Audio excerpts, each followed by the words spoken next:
Good morning. There's been uproar over the use of hotels to house asylum seekers, and it is reaching fever pitch. Indeed, multiple arrests are made after reports of masked men attempting to storm into one of those London hotels.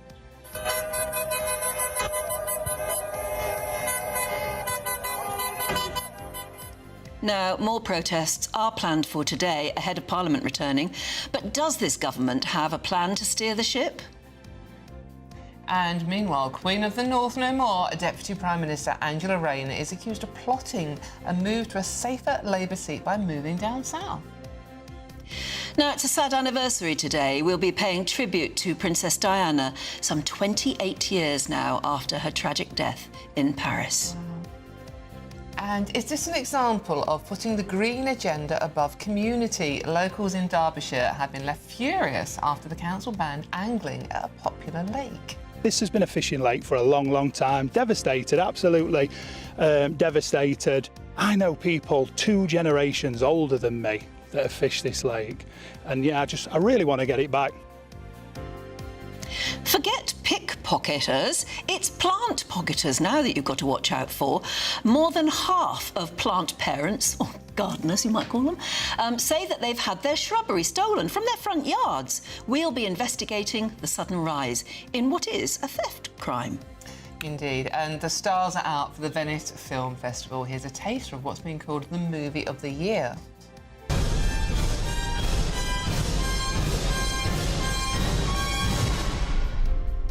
It all starts with something magnificent. A very good morning. They left it late, but Manchester United eased the pressure on boss Ruben Amorim with a win over Burnley on a highly controversial day of VAR calls in the Premier League. In tennis, Jannik Sinner marches on at the US Open, and in rugby, England's women cruise to victory over Samoa. Today marks the last day of meteorological summer, but will it feel like it? Find out all the weather details coming up soon. Well, it's just gone 6 o'clock. I'm Anne Diamond. And I'm not Stephen Dixon, I'm Dawn Neeson, and this is GB News.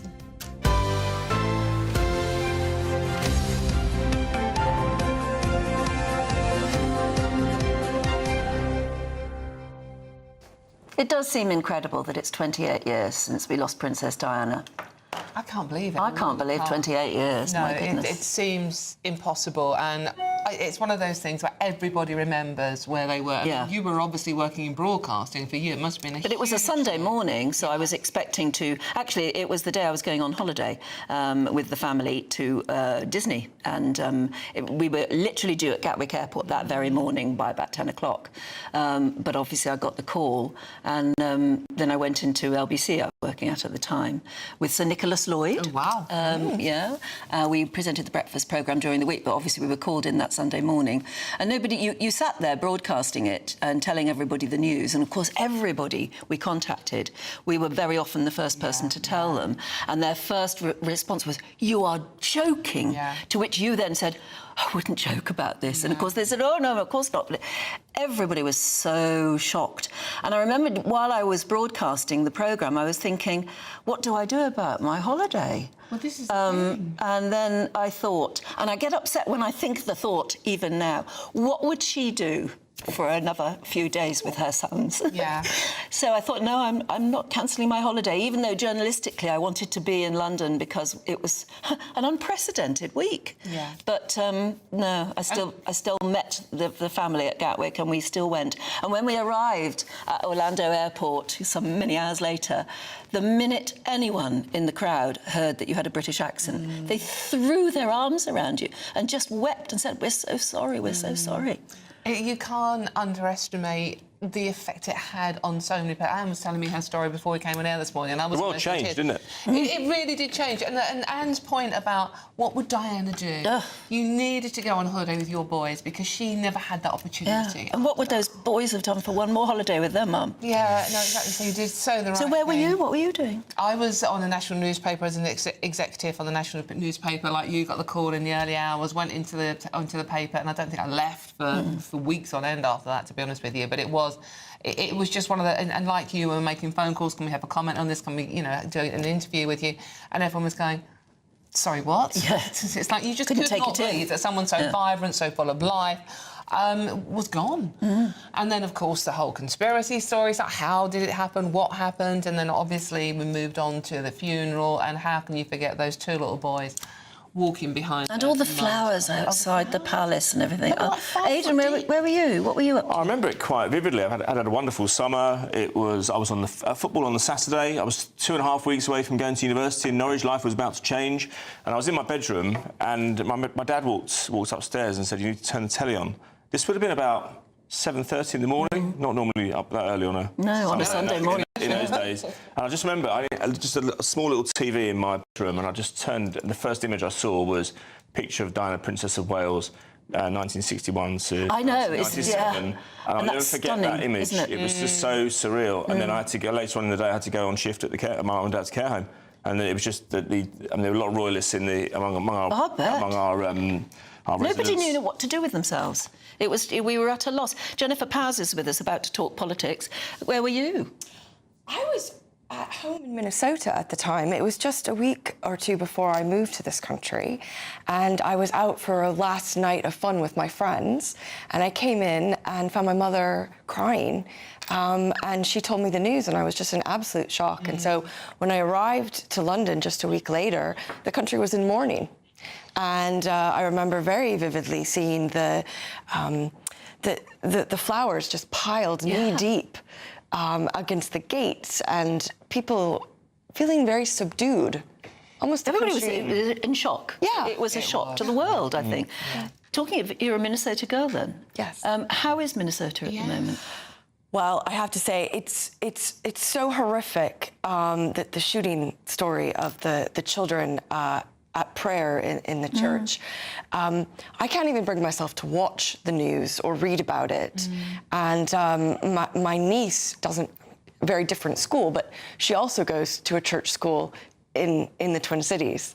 And so you can imagine when I saw the headlines about a gunman, getting in to a church school, my heart just absolutely hit the floor, and those two precious children that were killed. It's just too horrific for And words. others injured. I tell you what, I liked your mayor. I say your mayor, but the mayor who was because he said, "I've heard enough about our thoughts and prayers." That was a great quote. I thought he was brilliant because he said what we were all feeling. It's not enough for people to stand up and say, "We've got to learn from these sort of things" and all the rest of it. He absolutely had enough. He said these children were at prayer. Yeah. They've got to do something. Very, very strong But comment. goodness knows that, unfortunately, it's almost gone too far to be able to do anything to curb it. And I don't know if it's right to do so, but I always think, what about the shooter's parents? What about people around him? Do they have no inkling that he was mentally usually an disturbed? inkling, isn't there? That he was having, problems? Was he supported enough? I don't know. It was and of course it reminded us so much of what happened in Southport as well. Exactly. Just too awful, isn't it, really? But anyway, we've got a lot to discuss today because, the political stories roll on, because the latest news is that 5 people have been arrested during protests outside a hotel housing migrants in West London. Police say the group were wearing masks and they attempted to enter the Crowne Plaza hotel and damaged the security hoarding there. Yeah, indeed. Further action is expected across the country today, and it all comes after that court ruling where the Home Office won its appeal to keep almost 140 migrants at the Bell Hotel in Epping. Well, Jennifer is still with us, and this is why you're here, really. But, you just wonder what on earth can be done now, because the public feeling is so strong. The politicians, or at least the ones in government, seem to largely be ignoring it or trying to pretend it's not there. Well, the government does seem flat-footed. We, of course, had the big story of the Migrant hotel and the government winning their court case to allow the migrants to stay. And then since then, we've heard very little from the Home Secretary or indeed from the Prime Minister. And yet these protests continue. And here we have word of potential violence and these protests escalating, which has got to be a huge concern. And we have the reform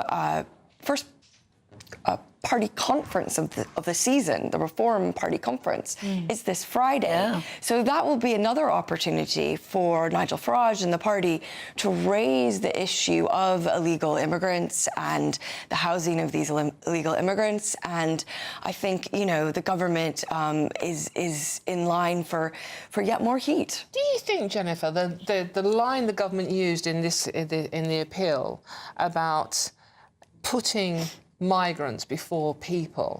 I mean, it's a straightforward legal argument, but for them to actually let their lawyers use that, they're never going to be forgiven, are they? That is going to go down as a real stain on this government. I couldn't agree with you more, Dawn.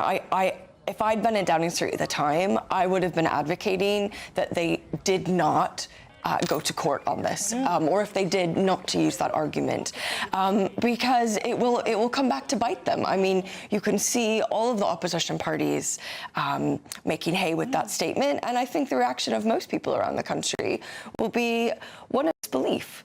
Why has the government put the rights of a few illegal immigrants above the safety of the British people? And like I said, I think they're very flat-footed on this, and I think, you know, we hope we don't see any more violence like we did this weekend. Is it because they are flat-footed, or do they just not care about what certain people think? Well, and a growing number of people as well. I don't like to ascribe motives to people. I do think it's politically very foolish for them to not make more of an effort to get ahead of this story, to actually get a grip on not just illegal immigration, but to get a grip on the real anger that's out there and address it. You know, why can't they move for everyone's safety and for the harmony and social cohesion of these areas? Why can't they move these 138 largely male asylum seekers out of Epping to somewhere else, somewhere more remote? Well, Dame Angela Eagle, for instance, on behalf of the government, sort of said, well, we're doing everything we can. No, she said, nobody wants the hotels closed more than I do. And then they say, you know, they're hoping to do it by 2029. Well, that's just not going to cut it, is it? I mean, this idea that they can act as if it's business as usual, where politicians can just say something and that we will all just believe it and believe them and feel that that timeline is acceptable when people have very real fears now about their safety and that of their children in particular. Well, the case is ongoing. I mean, the full judicial review is not due until mid-October, so we've got that going. With 13 councils, probably more by now, including 4 Labour councils, are going to appeal as well. And we have over 32,000 asylum seekers still in more than 200 hotels. It is spread out across the country. I mean, there's lots of opportunities here for protests to escalate. And like I said, I feel that it would really... it's really quite alarming that there isn't more alarm in Downing Street about this. I mean, I think for the country's benefit, we want to see Stammer and his closest aides and the Home Secretary really taking this with the utmost seriousness and coming forward. But we haven't seen them. Like I said, it's Dame Angela Eagle who got... She got the short straw and had to come out and do the media round, and no doubt, you know, did her best. But in the meantime, I think we're looking for real leadership from the government on this issue. And this is, meanwhile, parties like Reform, well, every other opposition party are capitalising on it. I mean, the government say, you know, we do want to end this policy by the end of our term in government. But what are they going to do with them? I mean, houses of multiple occupancy? But, I mean, that's just going to make the situation, in my mind, even worse. Yeah. No, it is a difficult one, and I don't think anyone's pretending that there are easy answers. But I think that the government needs to come forward with an alternative plan and make their case to the public that they're taking this issue seriously and they have an expedited plan to deal with this, one that is not going to take, you know, years or through the end of this Parliament to come into effect. We will see.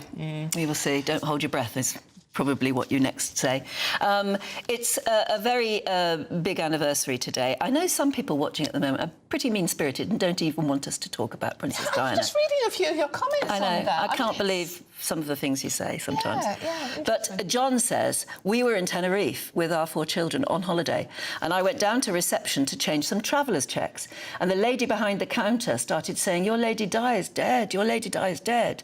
And then we didn't really understand it until the following day when we got the newspapers, and then a couple of days later, as soon as we got back to Gatwick, my boss was ringing me up saying, you've got to get into work for Friday morning because we've got a funeral to prepare for, because we were then Prince Charles's caterers. And I was at St James's Palace where the boys joined the funeral line, having to prepare breakfast for the guests. That's a remarkable story. I'm going to read one of these out as well, because, I mean, that's what we do here at GB News. We give everyone a voice. And Mo says, maybe I'm a bit of an oddball. I'm sorry, I felt sad that Diana died, but she wasn't a family member. And there was, it changed, I think it almost changed the way we grieve in this country as well. And there was a mass outpouring, and the piles of flowers we were talking about outside the press were like 5 foot high. But there were lots of people, even at the time, were saying, oh, for God's sakes, this is an overreaction. You're being too emotional. You didn't know the woman. Even Noel Gallagher, who can do no wrong at the moment with Oasis tour, very successful, came out with that. Really? He literally said, look, she's dead, she's gone. Can we just move on now? Don't you think there was a gender split, though? Because I did know... I do remember some men at the time who had similar feelings that, you know, felt it was an overreaction, didn't feel comfortable maybe with their own emotions and couldn't emote or grieve. Whereas I think it gave an opportunity for the stiff upper lip of British women to actually really get in touch with that grief that they felt over this mother and dying and these poor young boys. Yeah, but the day of the funeral, I mean, the whole area was lined with men and women openly weeping. It was a day that shocked the world. I can't believe it's 28 years ago, really. We were waking up to that news, and it was almost, well, it was unbelievable that she died in that car crash in the tunnel in Paris. And since then, the world has changed drastically, obviously, but one thing that remains is the same, is Diana's legacy as the People's Princess. Joining us now to honour her memory, former royal butler Grant Harold. A very good morning to you, Grant. I bet you can't believe it's 28 years, can you? Good morning. I can't actually, and you know what was interesting, getting up this morning, I remembered, I mean, you know, I was only 17 or so at the time, but I remember that morning very well, and what a beautiful Sunday, a beautiful Sunday morning, but in complete shock. And it was kind of one of the reasons why I went on to work for the family. I already had this idea, but when she died, I remember feeling so sorry for her boys, thinking I wish it was something I could do. And, you know, luckily, years later, I did get the opportunity to work for the family. Yeah, I suppose, I mean, we're remembering 28 years on, but every year that went by, when you were there too, it must have cast a shadow on that day, particularly. It did, and you know the one thing that always kind of makes me a bit sad, when people say, oh, you know, they didn't care, or the king had moved on, and all these kind of things. You know, I was there, I got to witness, and, you know, I was very lucky to witness and hear certain things, and I would never break confidence in those things. But what I would say is that she was very much part of his household. The conversations didn't suddenly stop. You know, there was certainly memories of her around. And so when people say, oh, you know, he can immediately moved on, that really wasn't the case. I mean, she was, throughout my whole time there, she was very much a significant member of the family. And Grant, obviously what happened to Diana has obviously, it sounds stupid to say, but affected her boys incredibly. Losing your mum is always going to do that. But in such a way that it's almost changed the whole royal constitution as we know it now, with Harry in America and the rift between the two brothers. I mean, without question, one, she certainly made massive changes during her lifetime to the royal family. There's no two ways about it. Her death also completely, without question, again, transformed so many different ways the royal family ran. You know, I think the modern royal family is definitely thanks to her. I think everybody would agree on that, even in the organisation, they would agree. And she's still, you know, she's still part of the royal family website and everything, you know, obviously talking about her legacy. But, you know, so she certainly made some big changes, but also her boys, I do think about that a lot, because I know how much her boys adored her and how much, obviously, she would have adored her boys. But to think of what's all happened now and the fallout, I kind of wonder if she was still here, if that would have happened, or what she would make of that. And I'm sure that was through their minds as well, to be aware that, you know, this fallout, that the mother would have been, I imagine, devastated by this. She'd have rammed their heads together, wouldn't she? She really, I think, I mean, I was lucky enough, incredibly lucky enough to interview Diana when the boys were very little at Children of Courage Awards, and we were talking obviously about children. And she was sort of talking about how much William adored his little brother, his baby brother, and how much he would do anything to protect him. And I just think, Anne, that if she was here witnessing what had happened between the two boys, she would literally, as you say, Anne, would absolutely bang their heads together and grow up the pair of you. She would, and you know, the other thing that's really interesting, I mean, you know, the boys are, is it 7 and 5 years older than when she died? You know, that's extraordinary to think that they're, you know, they're even older, and you kind of think, I'm sure she would imagine at that point that you wouldn't be having these kind of fallouts. And one other thing I've got to mention that's very strange for me is, you know, there's a whole entire generation now that didn't even know Diana. Isn't that extraordinary? And sometimes I'll be speaking about her to somebody and they'll say, oh, I wasn't born. And I'm like, really? But even though they weren't born, they still get emotional. Like, I can guarantee today there'll be 27-year-olds, 26-year-olds out there that will be emotional, but they weren't even alive when she... And that's the legacy of her. And I kind of would like to think, going back to her boys, that, you know, that things will resolve, and, you know, one day that they will. Who knows? We don't know what's going on, do we, anymore? I hope they will. I mean, the rumours are very strong that the King is going to meet with Harry, or that Harry's going to meet with the King. You know, you don't know who to believe at the moment. Wow. They probably don't know whether it's even on the cards, but it would be nice to think that by the time we're thinking of 30 years, that will be a big anniversary that the whole media will go mad about it, won't it? One hope that there'll be a step forward. Yeah, and very quickly, the 10th anniversary, I was there, and I remember the two boys worked together. Do you remember they had that special concert, and the two boys worked together as a team? And I remember sitting watching them, planning everything, and, you know, and it was wonderful to see this relationship between the two of them planning such a big event. So as you just said, next in a couple of years, it's 30 years, and it'd be nice to think that at that point, who knows, maybe they'll be sitting down together, having conversations, and maybe even planning something to mark that anniversary as well. Yes. But that might be an opportunity for them to actually sort of talk business. Yeah. Hopefully. Yes. I mean, because it's what, as you were talking about your buys earlier on, it's what Diana would have done. Yes, it's what she would have wanted. Grant, good to talk to you. Thanks very much indeed. Likewise. Thank you. So, at home, please do get in touch with your memories of that morning. Nice memories, please. Glenn said, on the day Diana died, I was living in Australia, and at the time I was surf fishing at King's Cliff Tweed Heads. Sounds lovely. And of course, driving home at lunchtime, we were playing music and didn't hear the news. But when we arrived home, my friend's parents, who were staying with us, came to the top of the driveway and said, I better tell you now before you go inside and see the TV that Princess Diana has died. I told them it was a pretty lousy joke, but then, of course, we got indoors. Well, exactly. Meanwhile, Jessie says, morning, Dawn and Anne. I remember being up early as a kid and seeing the news of Diana. I went in to tell my mum, and she thought I'd dreamt it up, and told me to go back to bed. When Mum got up, she sobbed when she realised the truth. Yeah.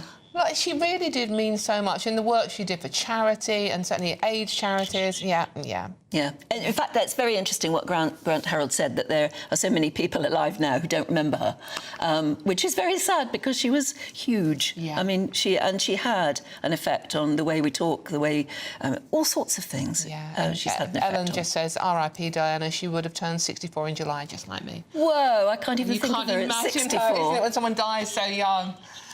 You think, oh, wow, yeah, I can't imagine I was a 64-year-old lady. I'm sure she'd still be stunning, but there you go. Yeah, or she would be, and she'd have her own court, wouldn't she? She would indeed. It would have been fun. But anyway, maybe it's a good day and a good time now to think of our daily reflection. The GB News Daily Reflection. Hi, I'm Mark, and I'm a vicar in the Church of England in Middlesbrough. So I asked everyone's current favourite novelty, an AI-powered chatbot, to describe what a holy person looks like. It came back with this. A holy person is someone deeply devoted to spiritual principles. They're often seen as an example of virtue. They're devoted to prayer, meditation or service. It's funny then that Jesus reserves some of his strongest language to criticise people like that. Or more precisely, people who, because they're like that, think that they're holy and superior and that they don't need help. Jesus tells a story comparing a righteous religious guy bragging about his good works to a tax collector who can only just about manage the words, "Lord, have mercy on me, a sinner." The punchline is that it's a tax collector, the guy who knows he falls short and knows he needs help, who gets declared holy by Jesus. I find this good news, because even though I'm a paid-up vicar, I'm not the holy person I should be. I forget to pray and give, and find myself running out of patience with others. But I can join in with that prayer of the tax collector. Lord, have mercy on me, a sinner.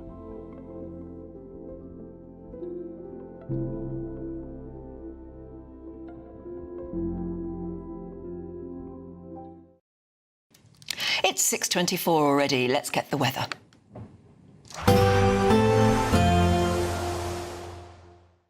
Expect warm spells with the odd rude interruption. Boxed Boiler sponsors the weather on GB News. Hello, good morning. Welcome to your latest GB News weather forecast from the Met Office. Low pressure still dominates the weather at the moment.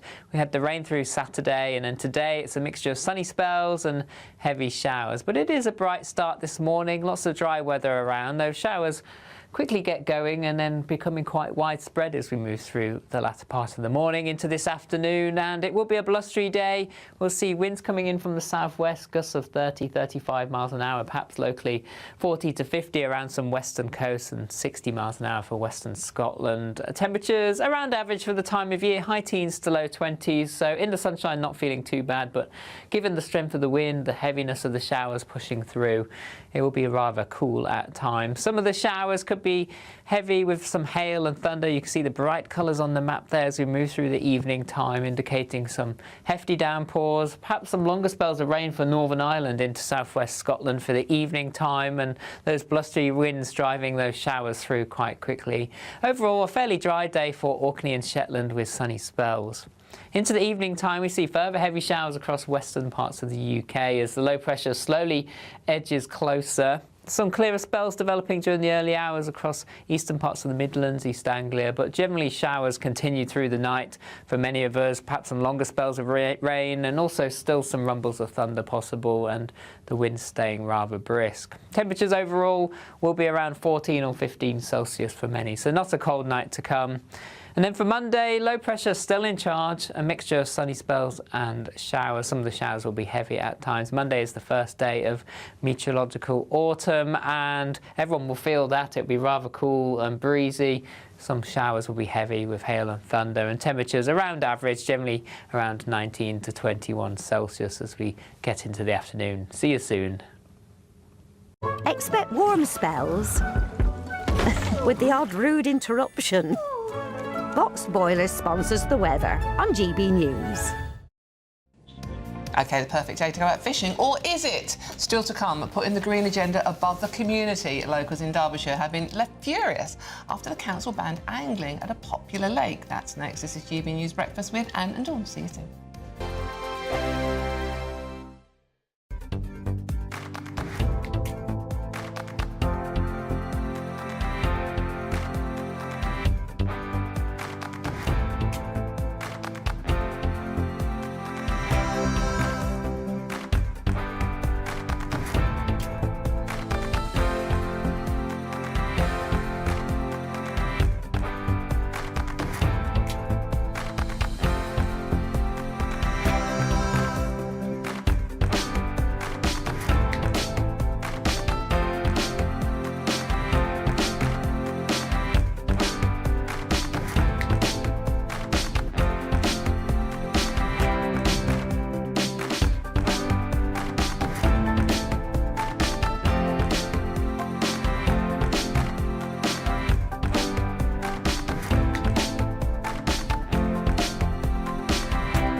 This is our country, and we think it's amazing.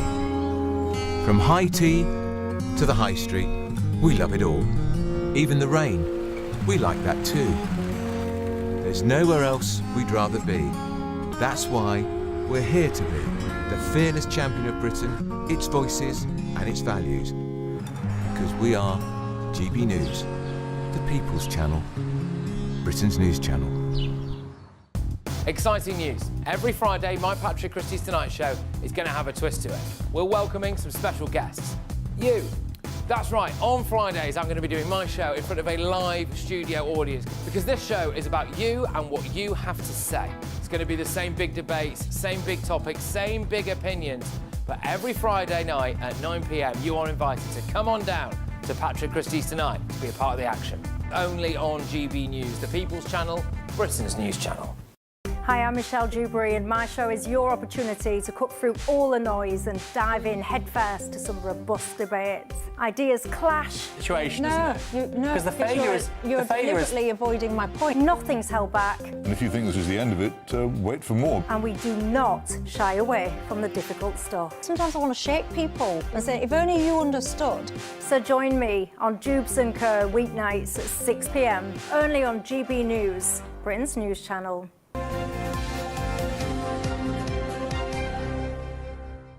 Good morning again. I wonder if you're up early waiting for a day to go out fishing. Apparently it's going to be a good day for it. Fans of fishing have been left furious after North East Derbyshire District Council announced that they're not extending the angling club licence at the Wingerworth Lido. It has been a popular fishing spot since World War II, but is it now set to become a biodiversity hub? Does that stop fishing? What? Anyway, now a petition has been launched to ask the council to reverse their decision. Our reporter Anna Riley takes up the story. Wingerworth Lido. Generations have used the lake near Chesterfield as a fishing spot and walking area, but now the council has stopped anglers from casting their lines here as part of plans to create a biodiversity hub. Angler James Duffy has created a petition to reverse the ban. There's plenty of bird life, you know, it's enriched with fish and all the plant life that grows on here. So I don't understand how this isn't already a biodiversity hub. This has been a fishing lake for a long, long time. Devastated, absolutely devastated. I know people 2 generations older than me that have fished this lake. And yeah, I really want to get it back. These clubs, they offer reasonably cheap tickets. And in a world now where everything is so expensive, you know, to start removing cheap access to things like the Wingerworth Lido where we stood now, I just think it's a huge disappointment. The Countryside Alliance also oppose the closure of the lake to anglers. The Alliance passionately believes in defending the right to be able to fish, eliminating angling and the presence of people around the lake has knock-on negatives, and that includes environmental ones, but also antisocial related issues. Anglers are on the front line often of reporting illegal poaching and also taking away the ability for people to sit quietly, calmly, reflecting, helping their mental health, helping to tackle anxiety. Removing that ability for so many people is just so wrong. North East Derbyshire District Council said while fishing will no longer take place at the Lido, there are other locations where anglers can continue to enjoy their sport. The council's plans for the Lido reflect our broader commitment to enhancing green spaces for the benefit of wildlife and residents. We've received a great deal of support and are now establishing a Friends of Wingerworth Lido group to help shape the future of the site. Despite the decision, anglers here are continuing their campaign to reinstate fishing at the lake. Anna Riley, GB News, Derbyshire. It beggars belief that encouraging biodiversity. Fishing can't go with that. I thought fishing was good for the environment. Yeah, provided it was controlled and, you know, the fish were replenished and, we don't understand what we're talking about. Apparently. No, quite a few people have got in touch saying, just leave our fishing alone. Exactly. It's one of the most popular sports in the country. It is, yeah. And it gets the men out of the house, I'm told. Good idea, yes. For a whole day, maybe several days at a time. Yeah, good idea. And talking of getting out of the house, thanks for all the comments about me being out of the house. Again, the husband likes it, what can I say? Stop with the nasty comments, for heaven's sake. Oh, no, It's time for our latest Great British giveaway now. It's our biggest prize to date, worth over 104 grand. You could win a 4-berth motorhome worth over £74,000, plus 30 grand in tax-free cash. Sounds super, doesn't it? Here's Hayley Sparks. It's our biggest, greatest Great British giveaway to date. Your chance to win a prize package worth over £104,000. You could be driving away with this brand new Benamar Primero motorhome. With thanks to Marquis Leisure, this 4-berth home from home comes complete with integrated kitchen and bathroom areas, sky view roof lights, and has all the tech you'd expect from the latest 2025 model. We'll also give you an incredible £30,000 in tax-free cash to make sure any adventures in your motorhome are taken in style. For a chance to win the motorhome and cash, text WIN to 63225. One entry costs £2.50 plus one standard network rate message. Or text BONUS to 63225. 5 entries cost £5 plus one standard network rate message. Go to gbnews.com/win. Entries start at £2.50. Call 0903 686 3232. Calls cost £2.50 plus your network access charge. Or post your name and number to GB16 PO Box 8690 Derby DE1 9TT. UK only. Entrance must be 18 or over. Lines close at 4 p.m. on the 31st of October. The winner will be contacted live on GB News, week commencing 10th November. Please check the closing time if listening or watching on demand. Good luck. Pictures. Good luck indeed. OK, still to come, VAR is what every football fan is talking about this morning.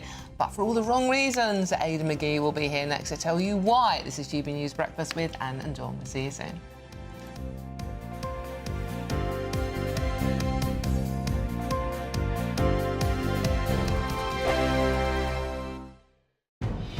Good afternoon, Britain. Weekdays from midday. GPT. What's that? If you don't know what it is, it's artificial intelligence and it helps you write things and research things, and you can even talk to them like they're your friend, can't you, Tom? Shall we you do know some about of that this, now? don't you? I mean, we could talk to chat now. Go on, you love talking to chat. I was actually Careful, though. I was actually talking to chat last night about Texas redistricting. It was very good fun. Wait, hang on, here we go. Beats railway lines. Hi, Chat. You're live on GB News. How are you feeling? Oh, wow, live TV. That's exciting. I'm feeling great. Thanks for having me on. How's everything going on your end? It's going great. We're just doing a segment about artificial intelligence. Do you have anything to say about that? Absolutely. AI is such a fascinating topic, and it's amazing to see how it's evolving and becoming part of our everyday lives. There's so much potential for it to help us in all kinds of fields, including journalism. ChatGPT, to which we were just talking, is undergoing a major change after concerns it was giving overly direct advice on sensitive personal matters, including whether users should break up with their partners. So you could write in there, oh, my partner never takes the rubbish out, he sometimes is a bit rude to me, blah, blah, blah, blah, and then they say, break up with him. But here's the interesting thing. For people that have been taking relationship advice from this robot, well, OpenAI, the company behind it, says the chatbot will stop giving such clear-cut answers to questions about personal relationships. So that's a new change from OpenAI, the company behind ChatGPT. Yeah. I've just asked, does Emily Carver like Tom Harwood? And I've asked the chatbot what does Chat say? There's no evidence Emily Carver likes Tom Harwood. GB News, the People's Channel. 5 hosts, 5 opinions, 5 fearless debates, 5 unfiltered takes on the day's news. 5 reasons not to be anywhere else on Saturday night. This is the Saturday Five. You got me good there. Britain's biggest Saturday night TV show. It's not a bad brand. Yeah. Uncensored. Very, very racy tonight on the unpredictable. What does she say? Can you translate it for us? And always entertaining. And how can a country go from being led by William Wallace Saturday nights from 6 p.m. only on GB News, the People's Channel. Britain's news channel. You're going to want to stay tuned, trust me. At GB News, we love to hear from you, our loyal community. So drop us a line at gbnews.com/your say. There you can talk to each other and also to the presenters live on air. gbnews.com/your say, because GB News is your channel, Britain's news channel. Miriam, you can't be serious. Scrapping the triple lock on state pensions? Madness. Andrew, we just can't carry on pretending. The numbers just don't add up. We've got to be honest with people. We've got to face the facts. That's what people want. Well, that's what you get on GB News and on Britain's Newsroom. Lively debates, lively conversation. Britain deserves a newsroom that puts the facts and your voice first, and we're not afraid to hold power to account. And each other. So join me, Andrew Pearce. And me, Miriam Cates, for Britain's Newsroom, weekdays from 9:30 on GB News. The People's Channel, Britain's news channel.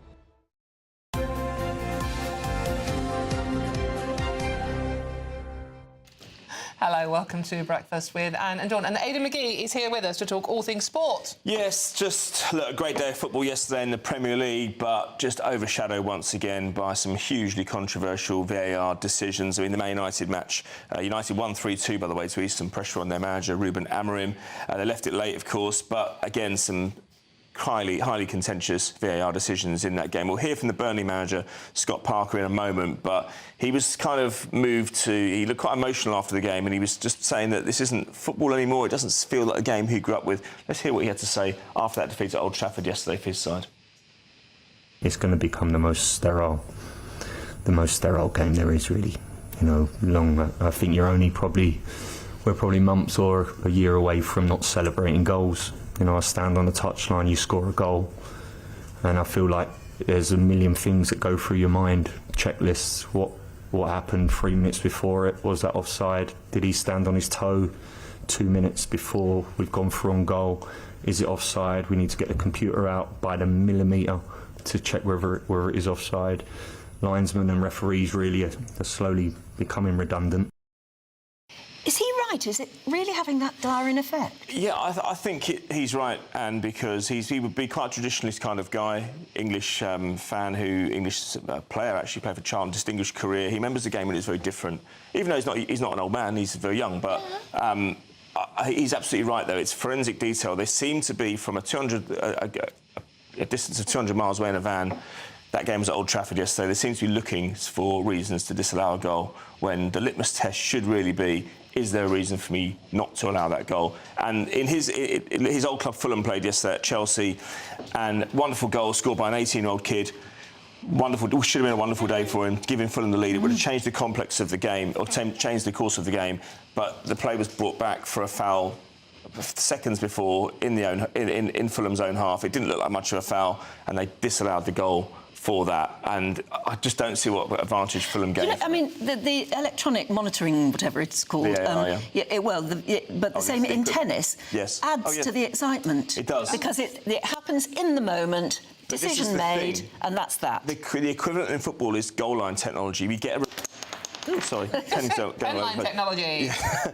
You get a decision straight away because it's not subjective. In football, they've broadened it out to include all decisions. And they're not. It's just not a scientific game. Yeah. Sometimes what represents a foul to one person isn't a foul to somebody else. And Scott's saying, it'll be sterile within a year. It's already there. You feel you're there already as a fan? I'm there already. Whenever there's a goal scored, I just sit there and go, no, do you know, that's terrible. Seriously. It's terrible. Really not the stuff here. And the referees are thinking, well, you know what? It's an exciting sport, and the audience, the fans need to be there, in every dynamic, and there has to be a way of I don't know, just both. Adjudicating without spoiling it. Loads more to come in the Premier League and in other sports as well. Yeah. Next hour. No, thanks. I mean, they've Don't paid mention so that much. game. Do not mention that game. Football is worth so much, you think they'd be able to come up with a solution right now, don't you? Be careful what you wish for in football, that's for sure. That's true. OK, we've got a real treat for you coming up.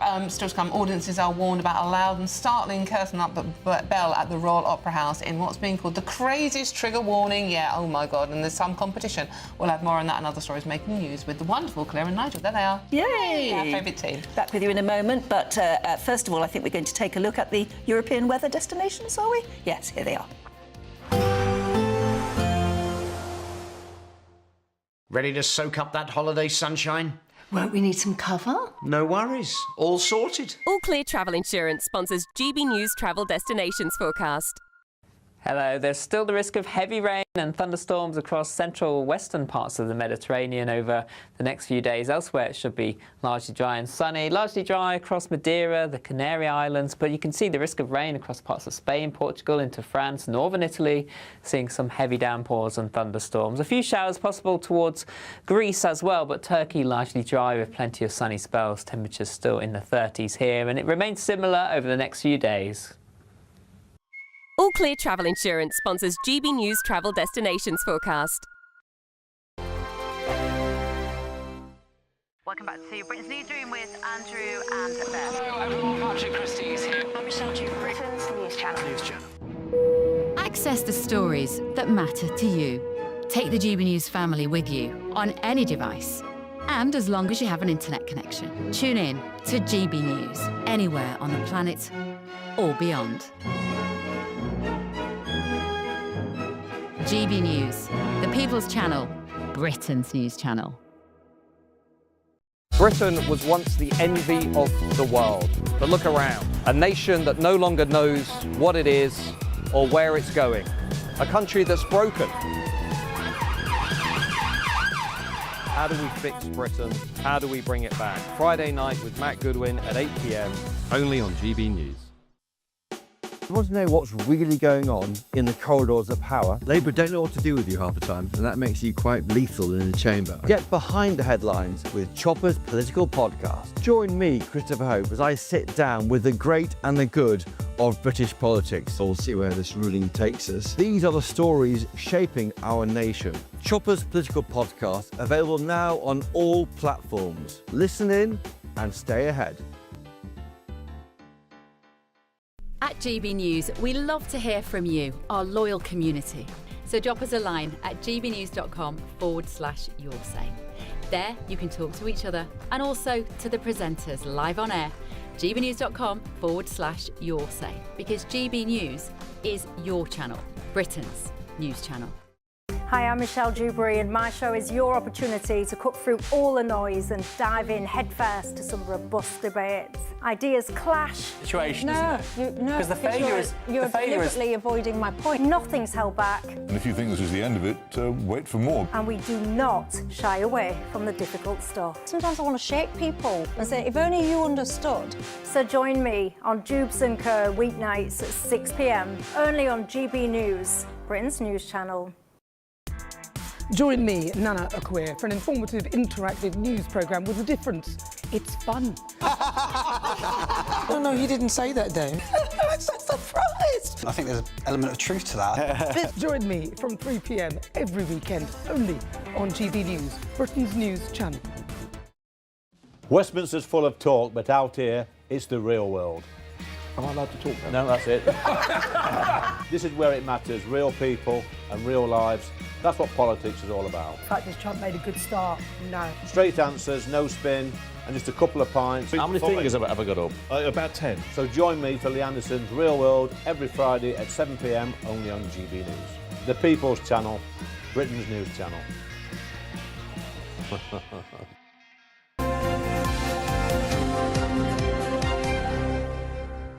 6:47. Let's take a look at some of the newspaper front pages this Sunday morning. The Mail on Sunday leads with an exclusive on Angela Rayner's housing controversy after the Deputy PM avoided a £40,000 stamp duty bill and other things. Meanwhile, the Sunday Express at front page says most of us would refuse to fight for our country.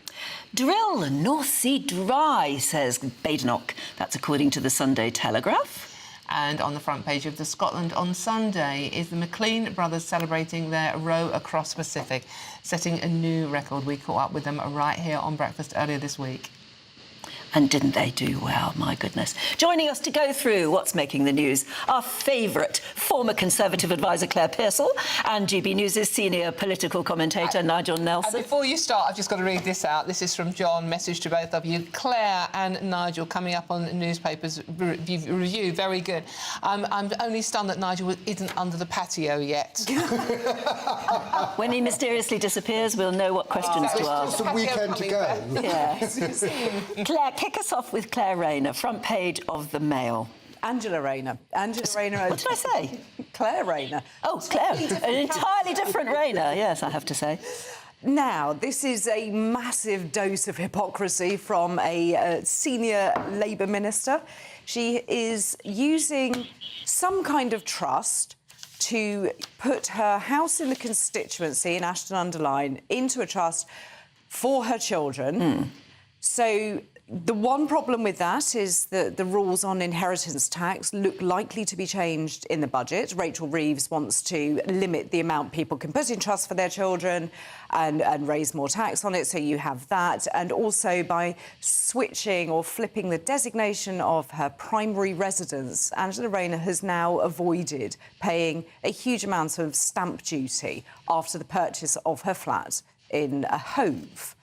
So all of these things, whilst not illegal, these are exploitation of a legal loophole. It's avoidance, not evasion, isn't it? It is avoidance. It is actually legal.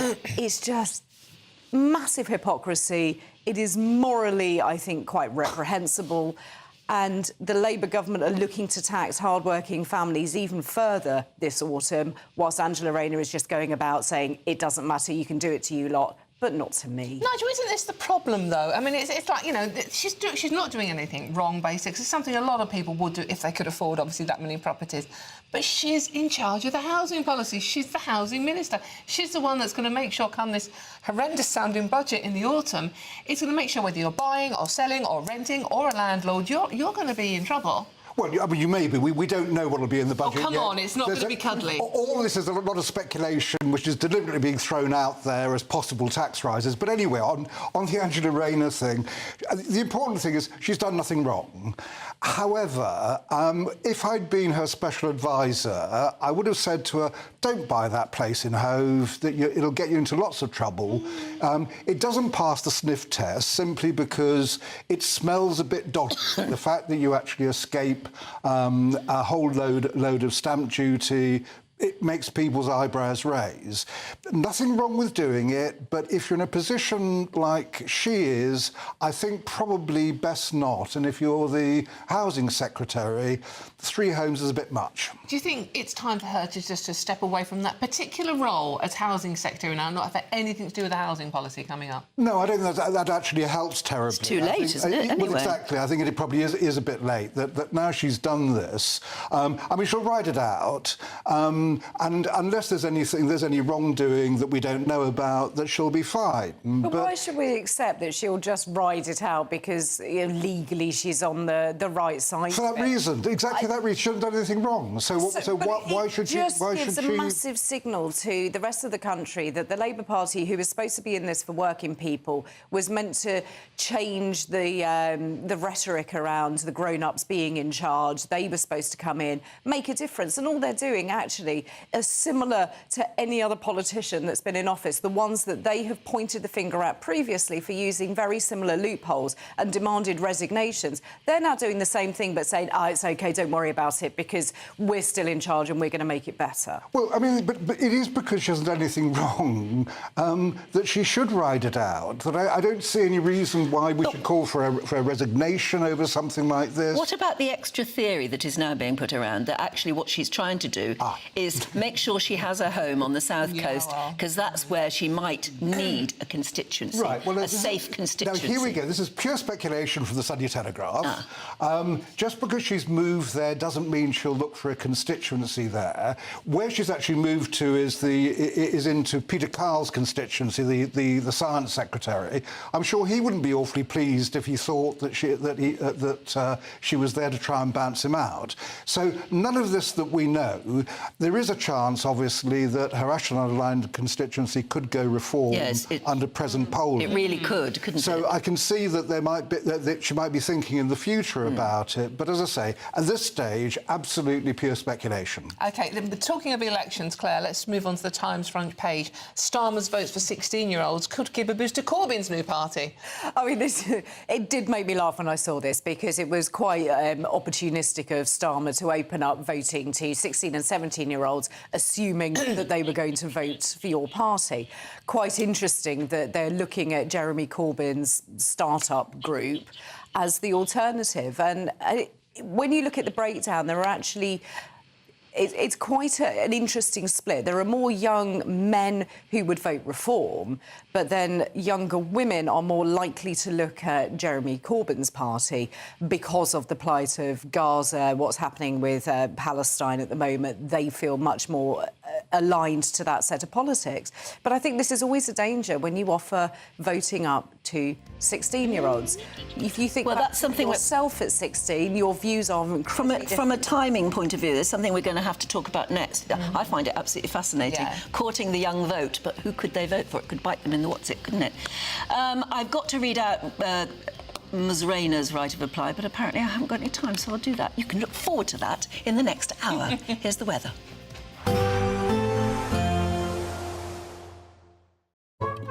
Today's outlook: cool, calm and completely horizontal. Boxed Aircon sponsors the weather on GB News. Hello, good morning. Welcome to your latest GB News weather forecast from the Met Office. Low pressure still dominates the weather at the moment. We had the rain through Saturday, and then today it's a mixture of sunny spells and heavy showers. But it is a bright start this morning. Lots of dry weather around. Those showers quickly get going and then becoming quite widespread as we move through the latter part of the morning into this afternoon, and it will be a blustery day. We'll see winds coming in from the southwest, gusts of 30-35 miles an hour, perhaps locally 40 to 50 around some western coasts, and 60 miles an hour for western Scotland. Temperatures around average for the time of year, high teens to low 20s, so in the sunshine not feeling too bad, but given the strength of the wind, the heaviness of the showers pushing through, it will be rather cool at times. Some of the showers could be heavy with some hail and thunder. You can see the bright colours on the map there as we move through the evening time, indicating some hefty downpours, perhaps some longer spells of rain for Northern Ireland into southwest Scotland for the evening time, and those blustery winds driving those showers through quite quickly. Overall, a fairly dry day for Orkney and Shetland with sunny spells. Into the evening time, we see further heavy showers across western parts of the UK as the low pressure slowly edges closer. Some clearer spells developing during the early hours across eastern parts of the Midlands, East Anglia, but generally showers continue through the night for many of us, perhaps some longer spells of rain and also still some rumbles of thunder possible, and the wind staying rather brisk. Temperatures overall will be around 14 or 15 Celsius for many, so not a cold night to come. And then for Monday, low pressure still in charge, a mixture of sunny spells and showers. Some of the showers will be heavy at times. Monday is the first day of meteorological autumn, and everyone will feel that. It'll be rather cool and breezy. Some showers will be heavy with hail and thunder, and temperatures around average, generally around 19 to 21 Celsius as we get into the afternoon. See you soon. Today's outlook: cool, calm and completely horizontal. Boxed Aircon sponsors the weather on GB News.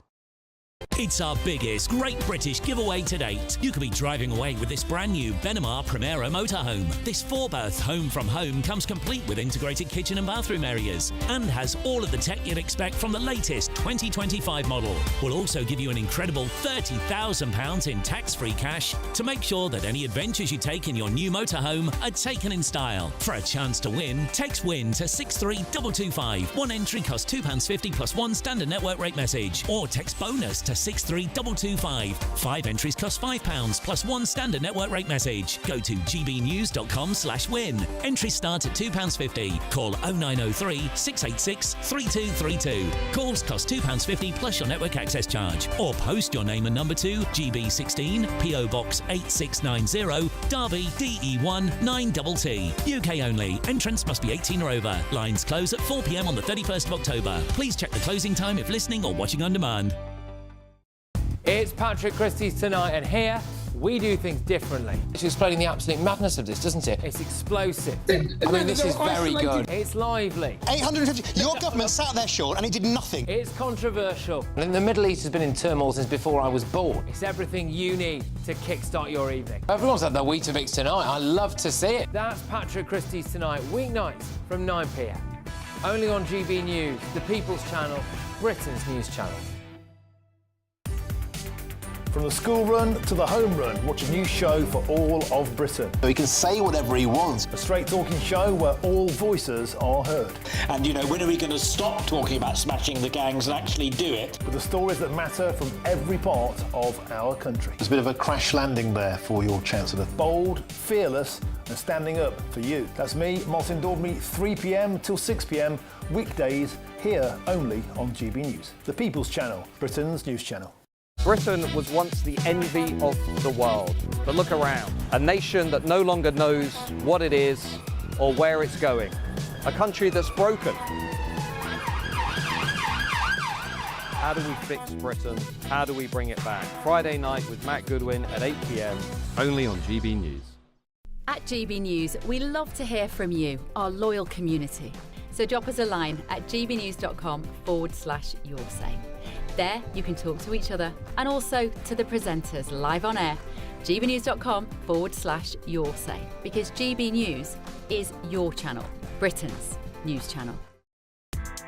Join me, Nana Akwe, for an informative, interactive news programme with a difference. It's fun. No, he didn't say that, though. I'm so surprised. I think there's an element of truth to that. Join me from 3 p.m. every weekend, only on GB News, Britain's news channel.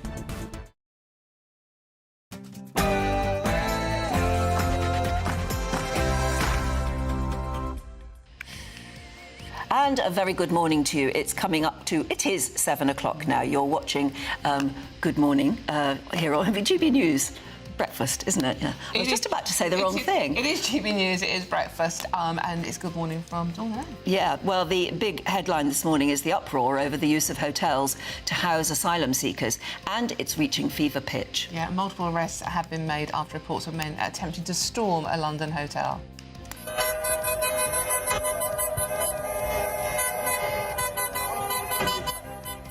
And, of course, more protests are planned for today, ahead of Parliament returning. But does this government really have a handle on what's going on?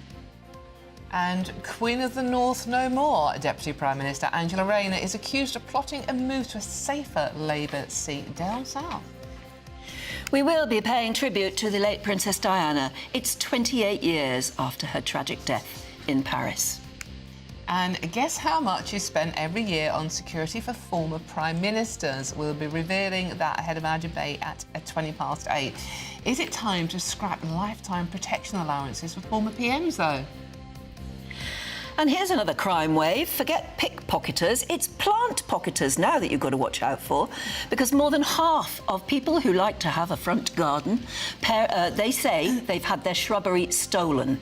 We'll be investigating the sudden rise in garden theft. And the stars are out in force for the Venice Film Festival. Here's a taster of what's being called the Movie of the Year.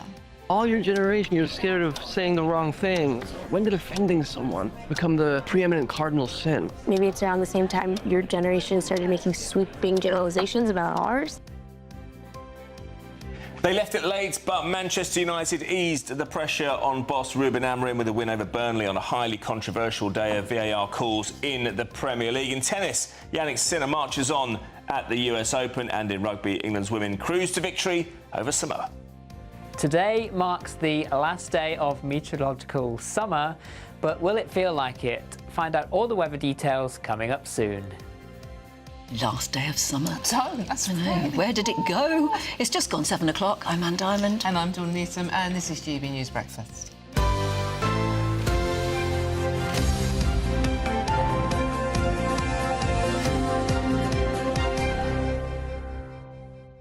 They did promise another heat wave, but I missed it. I missed July and August, I think. I don't actually know what happened to the summer. It's meant to be warm next week, I thought. Huh? I thought it was meant to be warm next week. Well, not according to my app, which just predicts rain for the next 10 days. Oh, God. No, Sunday will be nice, next Sunday. Jennifer Powers is with us. No, because it's my birthday. And I have to say, not wishful thinking, but I always remember the day, clearly, and it... Without fail, it's a nice day. Right. Weather-wise. Yes. Which date is that? 7th of September. 7th? Oh, I'm the 8th. Yeah, you're the same star sign, spooky. Yeah. That's why we get along so well. Spooky about it at all. There's nothing Virgo's on the desk this morning. Yeah, Virgo, yeah. Virgo's is rising or something, whatever. We'll get on with the news because I don't know. You can sense the tension rising. You can sense never mind the weather. You can sense the temperature of the country rising over one subject. 5 people have been arrested during protests outside a hotel which is housing migrants in West London this time. Police say the group were wearing masks and they attempted to enter the Crowne Plaza Hotel and they damaged the security hoarding. Further action is expected across the country today, and it all comes after that court ruling where the Home Office won its appeal to keep almost 140 migrants at the Bell Hotel in Epping. Yeah, well, Jennifer is with us. As I was saying, it really does feel as though the temperature of the country is rising. Or is it? Is it just that the press is reporting it and that there's very openly a lot of protesting going on? But I mean, how much... The number 10 Downing Street must be considering this, or at least I hope they are. You would hope so, but I have to say, the government's court win this week to continue housing the illegal immigrants in Epping at the Bell Hotel was really a hollow victory because, as you say, there continues to be protests even this weekend across the country. I think they were happening everywhere from Falkirk and Newcastle to Gloucester and indeed in Epping. And I don't think it's just limited to those locations in the sense that if you drive around the country, you will see flags up and down, you know, hanging from bridges, hanging from lampposts. OK, that's different than protests outside hotels.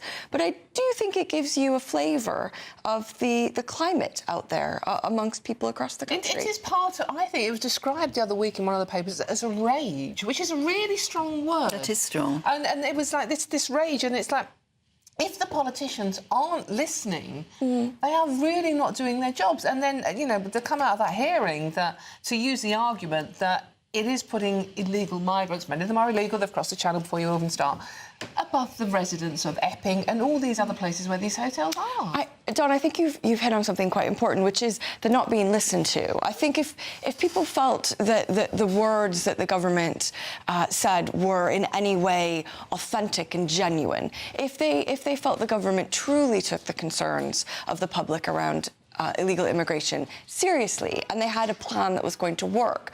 But I'm afraid most people don't buy it. They don't trust that what the government is saying will come to pass. And I think that's a lot of the reason behind the disquiet and indeed the protests that are happening around. At what stage do you think you stop the government or any of their spokespeople saying this is because of the mess we inherited?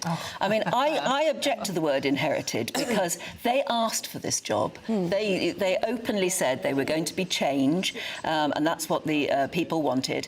They campaigned to get into office. They wanted power. They wanted power. Now, surely they had been already thinking about what they would do, but constantly we hear from them that they've been surprised by the size of a black hole financially, or by the terrible mess the country's in. They can't have been surprised. Well, we knew it. We saw it coming. I think if they were surprised, then they weren't paying attention. And so I agree with you. I mean, on small boats in particular, There are governments, we think back to the Attlee government after the war, or even when Blair came in 1997, that had a huge programme of reform planned. Like it or not, they had many bills coming to Parliament. The first 100 days was a flurry of activity. I don't think we've seen that under the Starmer government. They haven't come forward with reforms to the Refugee Convention or to the European Convention on Human Rights, or indeed the Human Rights Act here. They've not built detention centres or come up with alternative plans for housing illegal immigrants and asylum seekers. So, you know, where is this action? Even if they didn't have the plans ready to go 13 months ago, they've had more than a year now to come up with something. So, as you say, those excuses are really running out. At the current rate of which we're emptying the hotels, it'll take 28 years, by the way. In any case, the division in this country is getting worse. We interviewed a lady called Louise protesting outside one of the hotels in Milton Keynes yesterday. Have a listen to what she had to say. A really diverse, welcoming, tolerant, respectful community. We do loads of work locally, and we work with the refugees, with the asylum seekers, sorry. They're really integrated in our society, and it's really important for me and my friends and our locals to come along and show a different viewpoint, because these views that he's bringing into our society are not welcome here. Now, when we spoke to him earlier, he said that there'd been concerns around the migrants staying at this hotel in a local primary school, that there'd been concern around the placement of the hotel.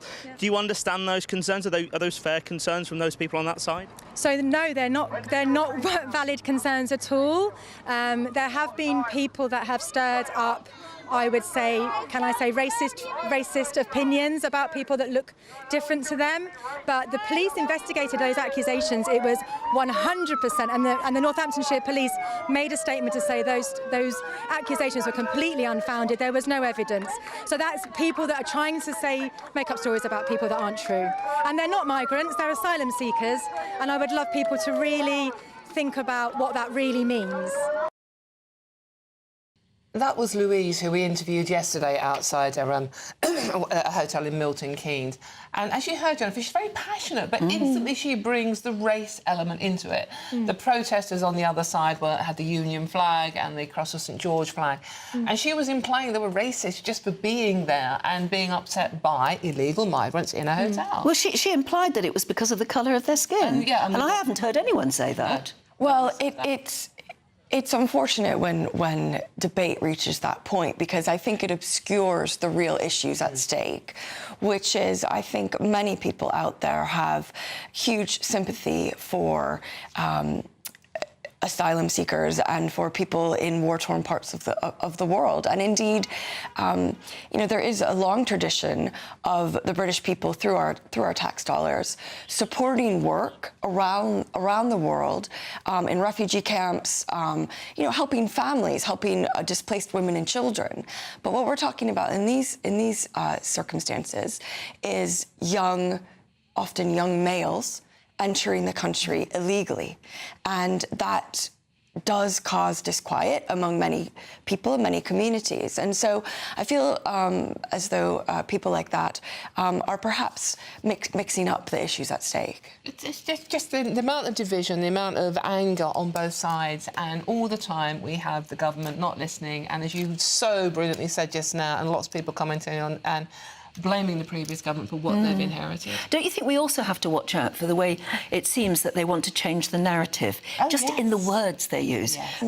We're supposedly not to say they're illegal migrants, we have to say it's irregular immigration.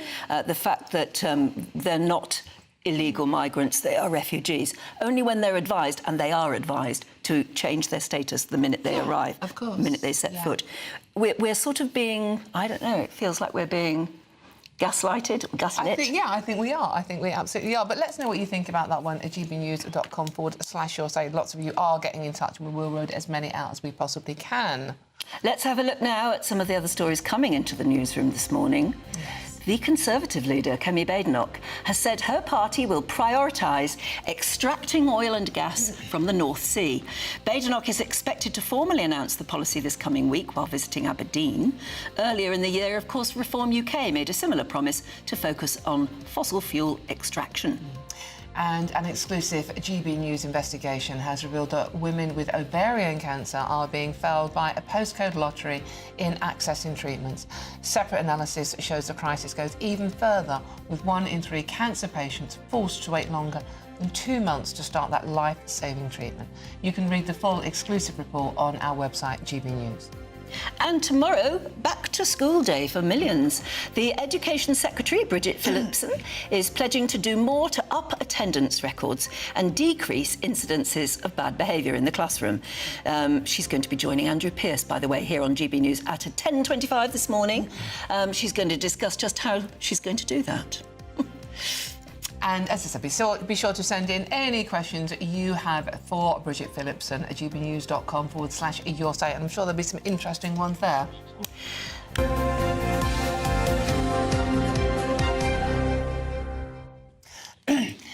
But we've got some good news for you, because it's time for our latest Great British giveaway, and it's our biggest prize to date, worth over £104,000. You could win a 4-berth motorhome worth £74,000, plus a whopping £30,000 in tax-free cash. Here's Hayley Sparks with all the details you need. It's our biggest, greatest Great British giveaway to date. Your chance to win a prize package worth over £104,000. You could be driving away with this brand new Benamar Primero motorhome.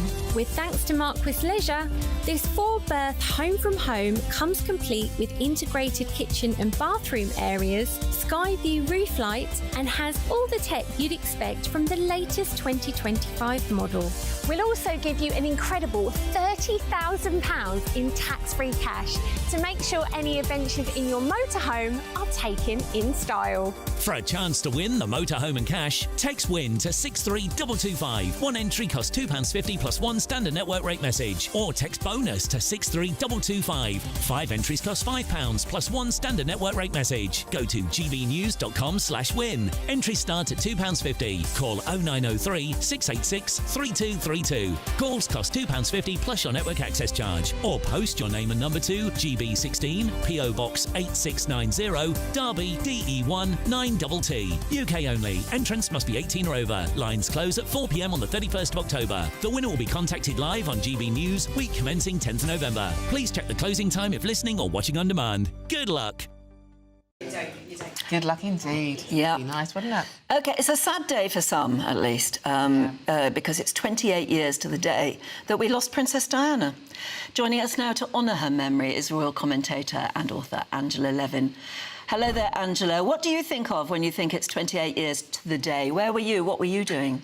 Well, yes, I got amazing stories for you. But let me just tell you, the last time I had a really amazing talk with her was in February 1991, and she invited me with other people to something called Great Cooks of the Decade. And I'll show you the plate that I've got. And this is for her, for Royal Marston. OK? Oh. So that is the plate I've got that I've kept forever. So that was, and I talked to her, she was absolutely delightful, and actually it swept me away that she was so beautiful. Her eyes and her kindness and asking questions all about me, you know, it was just amazing. So I loved her a lot. And then that terrible day on the 31st, my husband was working very early in the morning, about 2 o'clock, and he came upstairs and he told me. And I was just completely devastated. I just watched television.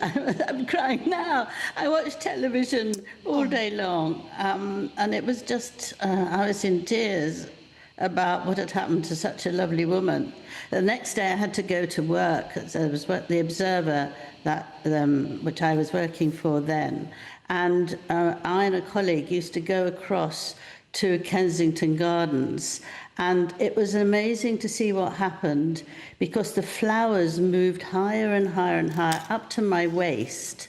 And you had this amazing mixture of beautiful scent and actually awful scent of flowers that have been there for a long time. And it was packed with hundreds of people.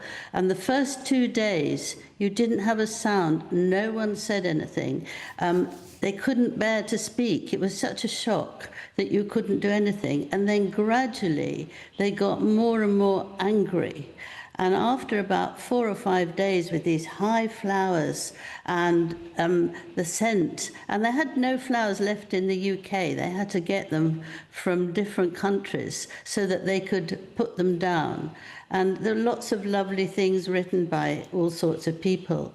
But then it just got very dangerous. So I know a colleague went to talk to the editor and said, you know, they've got to get the Queen, because they were shouting, why isn't the Queen here? You've got to get the Queen back. And she was, of course, looking after the boys up in Scotland. But it was so dangerous that we thought they were going to attack anybody. And the editor actually listened to us and got her around. And she sort of helped. I mean, she gave a nice speech, and that was very recognised. And then, you know, 7 days afterwards, it was of her death. The hearse carrying the coffin was going to go right past my house, just at the top of the road, actually. And we sort of moved out of the house to sort of time it. And there was nobody there.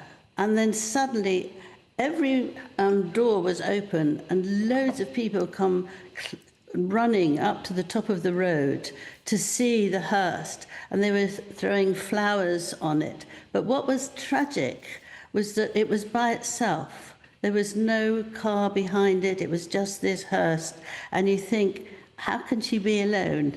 Yes. It was very moving, I remember that. But later on, obviously, it was joined by the full works, as it were. But the country was crying out for the Queen, wasn't it? In the end, all the front pages were saying, where are you? We need you. Yes, exactly. And she said later, didn't she, that she had to be there for the children, to look after them, which, you know, it's understandable. But at the same time, people were so devastated by it that they actually wanted her there. She's our Queen, and she should be there where, you know, where it happened. And the shock of it was amazing. Some of the journalists couldn't manage to get into the office because they were so devastated by it that they didn't feel that they could manage to work at the speed that the Observer was, you know, going. It was something you never forget. Angela, she changed the face of the royal family and our perception of the royals, possibly forever. Yes, I did. She did, because she liked to treat people as human beings. That sounds ridiculous, really, but I think they were so straight and very polite, but they didn't get into the warmth. And her sitting on a bed in a hospital with someone who had a terrible illness, she'd actually talk to them as if they were her friends, and she held their hands, and it changed things. She's much softer. And actually, you know, you're a normal person. You don't have to be upright and not say anything and so proud that nobody, you know, will actually speak to you. She could really get through and make people laugh, a good sense of humour, and really caring for individuals. I think if there was one gesture she made in the whole of her life that did have a massive change, was the hug for the AIDS patient, wasn't it? Yes. When everybody was terrified of AIDS and too terrified to actually show any compassion towards AIDS patients, she went ahead and hugged him, and my goodness, did that make a difference. Yeah, really. It did. I think people were very, very shocked instantly, because they thought, what is she doing to herself? Yeah. But then it was, you know, very proud that she would do that. It was an amazing change. And actually, if she did that, then other people would feel they could do that. And then the word that you've got something so terrible became you were able to talk about it and say things. And the person who did have this awful disease didn't have to apologise. They just had to get better. Angela, thank you so much for joining us this morning. That's Royal Correspondent Angela Levin there. Yeah, I suppose the AIDS hug and the walking through landmines. Yes. My goodness, what an iconic photograph that was. Oh, very much so. One that Harry recreated. Yes, he did. Recently, wasn't it? Yeah, good on him. Yeah. OK, keep your thoughts coming in on Diana or anything you want to talk about. To be honest with you, gbnews.com/your say. And now it's time for the weather update with Greg Dewhurst.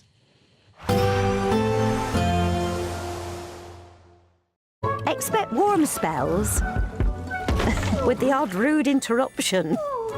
Box Boilers sponsors the weather on GB News. Hello, good morning. Welcome to your latest GB News weather forecast from the Met Office. Low pressure still dominates the weather at the moment. We had the rain through Saturday, and then today it's a mixture of sunny spells and heavy showers. But it is a bright start this morning. Lots of dry weather around. Those showers quickly get going and then becoming quite widespread as we move through the latter part of the morning into this afternoon, and it will be a blustery day. We'll see winds coming in from the southwest, gusts of 30-35 miles an hour, perhaps locally 40 to 50 around some western coasts and 60 miles an hour for western Scotland. Temperatures around average for the time of year, high teens to low 20s, so in the sunshine not feeling too bad, but given the strength of the wind, the heaviness of the showers pushing through, it will be rather cool at times. Some of the showers could be heavy with some hail and thunder. You can see the bright colours on the map there as we move through the evening time, indicating some hefty downpours, perhaps some longer spells of rain for Northern Ireland into southwest Scotland for the evening time, and those blustery winds driving those showers through quite quickly. Overall, a fairly dry day for Orkney and Shetland with sunny spells. Into the evening time, we see further heavy showers across western parts of the UK as the low pressure slowly edges closer. Some clearer spells developing during the early hours across eastern parts of the Midlands, East Anglia, but generally showers continue through the night for many of us, perhaps some longer spells of rain and also still some rumbles of thunder possible, and the wind staying rather brisk. Temperatures overall will be around 14 or 15 Celsius for many, so not a cold night to come. And then for Monday, low pressure still in charge, a mixture of sunny spells and showers. Some of the showers will be heavy at times. Monday is the first day of meteorological autumn, and everyone will feel that. It'll be rather cool and breezy. Some showers will be heavy with hail and thunder, and temperatures around average, generally around 19 to 21 Celsius as we get into the afternoon. See you soon. Expect warm spells with the odd rude interruption. Box Boilers sponsors the weather on GB News. I don't know if you plan to spend the afternoon gardening, but you'll be interested if not, or if you're just proud of your front yard, because we're going to be talking about leafy thieves. There's an uptick of plant theft. It's massive at the moment. We'll be finding out why and what you can do about it next.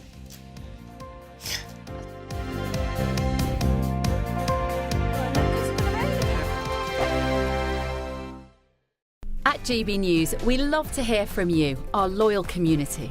So drop us a line at gbnews.com/your say. There you can talk to each other and also to the presenters live on air. gbnews.com/your say, because GB News is your channel, Britain's news channel. Good afternoon, Britain. Weekdays from midday. This is going to be a concern for some people, but the government points to data, very, very clear data, that shows the risk of accident shoots well up over the age of 70.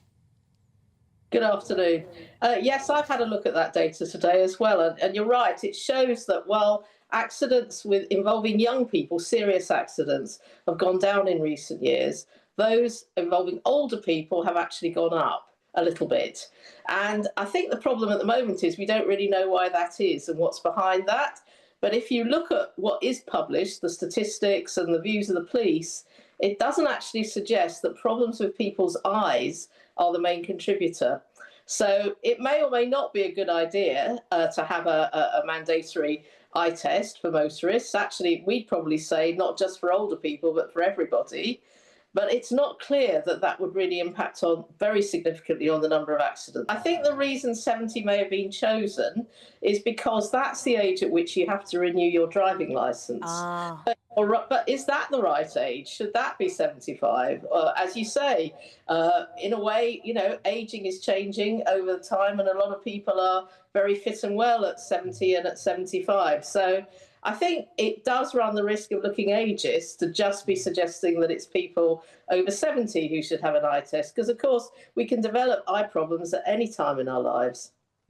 I suppose there is the argument, though, you're more likely to the older you get. And the point at which this kicks in is always going to be debated. For me, I think one of the bigger issues is access and availability. If this is going to be a massive waiting list for people that actually stops them accessing their own vehicles, this is going to be a big present problem. GB News, the People's Channel. Westminster, the ultimate clique. And you're fighting like rats in a sack. But here on the Camilla Tominey Show, we ask the questions the establishment media is too scared to ask. OK, let me ask you a straight question, because I know you're a straight-talking politician. Whether it's net zero, illegal immigration or law and order, nothing is off-limits. You had the power then. Yeah, as I and say, now you've lost it. That's the Camilla Tominey Show, a politics show that's fearless. But no, let me finish my question if you don't mind, because it is my show. Sundays at 9:30, only on GB News, the People's Channel, Britain's news channel.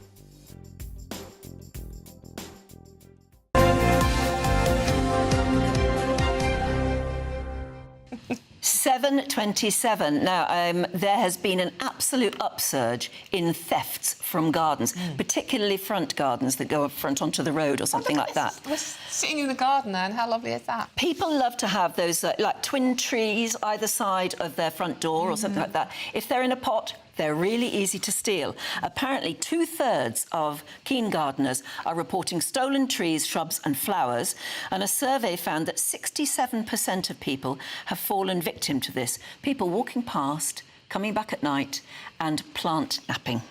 Plant napping. To help shed, see what we did there, shed, get it? Some light, I know it's early, some light on the epidemic of foliage thievery is Director of a Garden on a Roll, Anthony Henn. Anthony, good morning, good to see you. OK, well, obviously the big question is, how do we stop this?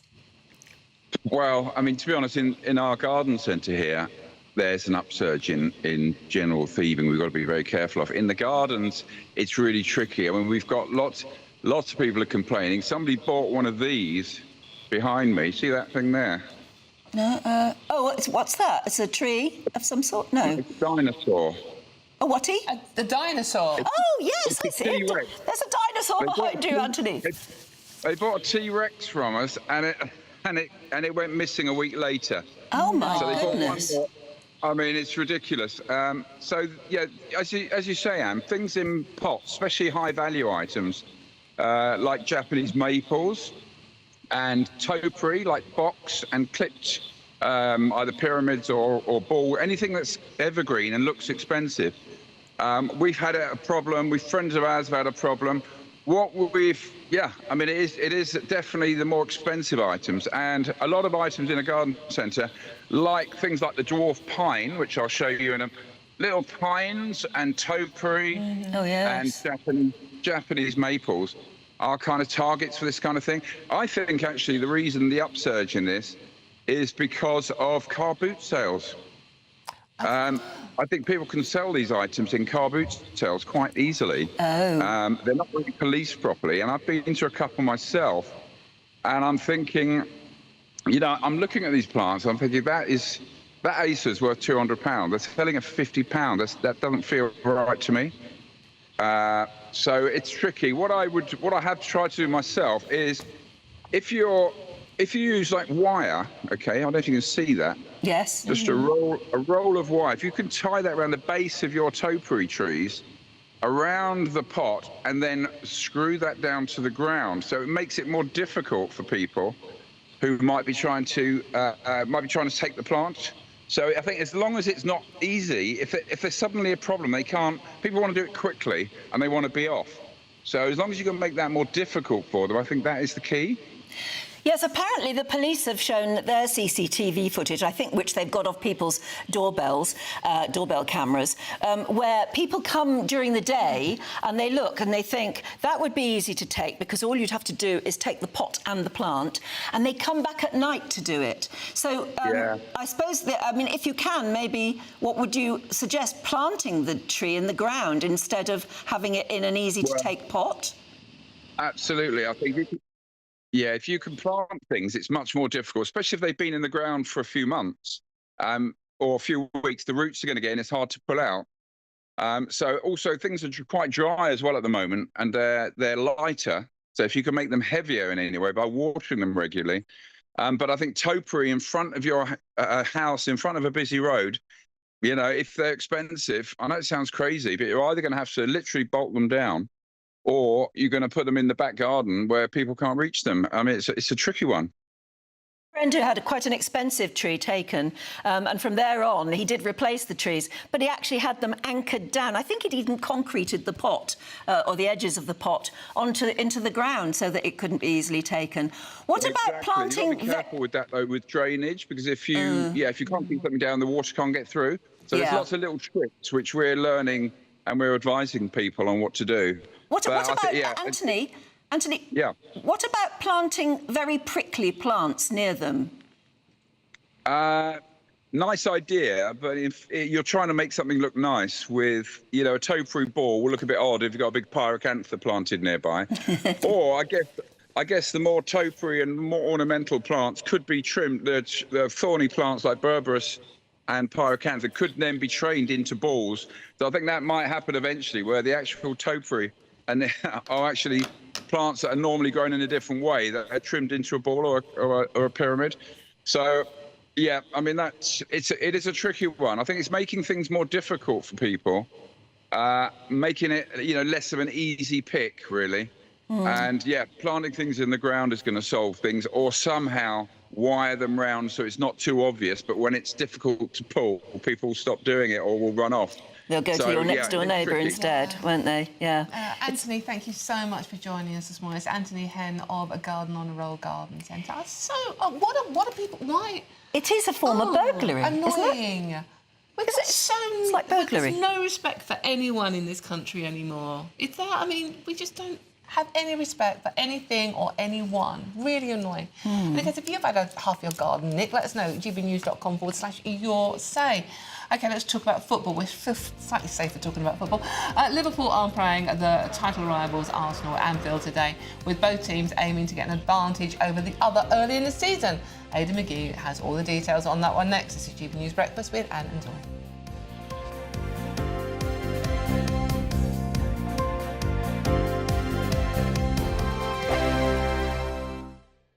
Britain was once the envy of the world, but look around. A nation that no longer knows what it is or where it's going.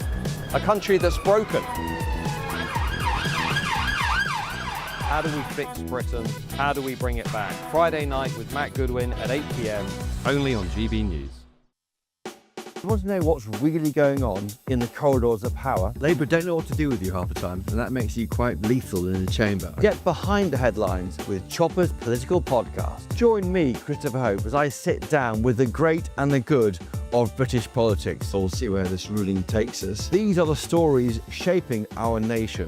Chopper's Political Podcast, available now on all platforms. Listen in and stay ahead. At GB News, we love to hear from you, our loyal community. So drop us a line at gbnews.com/your say. There you can talk to each other and also to the presenters live on air. gbnews.com/your say, because GB News is your channel, Britain's news channel. Hi, I'm Michelle Dewberry, and my show is your opportunity to cut through all the noise and dive in headfirst to some robust debates. Ideas clash. Situation, No, because the failure is you're deliberately avoiding my point. Nothing's held back, And if you think this is the end of it, wait for more. and we do not shy away from the difficult stuff. Sometimes I want to shake people and say, if only you understood. So join me on Jubes & Co. weeknights at 6 p.m. only on GB News, Britain's news channel. Join me, Nana Akweer, for an informative, interactive news programme with a difference. It's fun. No, he didn't say that, Dave. I'm so surprised. I think there's an element of truth to that. Join me from 3 p.m. every weekend, only on GB News, Britain's news channel. Westminster's full of talk, but out here, it's the real world. Am I allowed to talk now? No, that's it. This is where it matters, real people and real lives.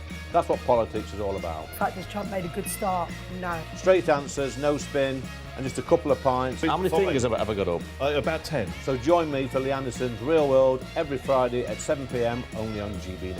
The People's Channel, Britain's news channel. Exciting news. Every Friday, my Patrick Christie's Tonight Show is going to have a twist to it. We're welcoming some special guests. You. That's right, on Fridays I'm going to be doing my show in front of a live studio audience because this show is about you and what you have to say. It's going to be the same big debates, same big topics, same big opinions. But every Friday night at 9 p.m, you are invited to come on down to Patrick Christie's Tonight to be a part of the action. Only on GB News, the People's Channel, Britain's news channel. Miriam, you can't be serious. Scrapping the triple lock on state pensions? Madness. Andrew, we just can't carry on pretending. The numbers just don't add up. We've got to be honest with people. We've got to face the facts. That's what people want. Well, that's what you get on GB News and on Britain's Newsroom. Lively debates, lively conversation. Britain deserves a newsroom that puts the facts and your voice first, and we're not afraid to hold power to account. And each other. So join me, Andrew Pearce. And me, Miriam Gates, for Britain's Newsroom, weekdays from 9:30 on GB News. The People's Channel, Britain's news channel.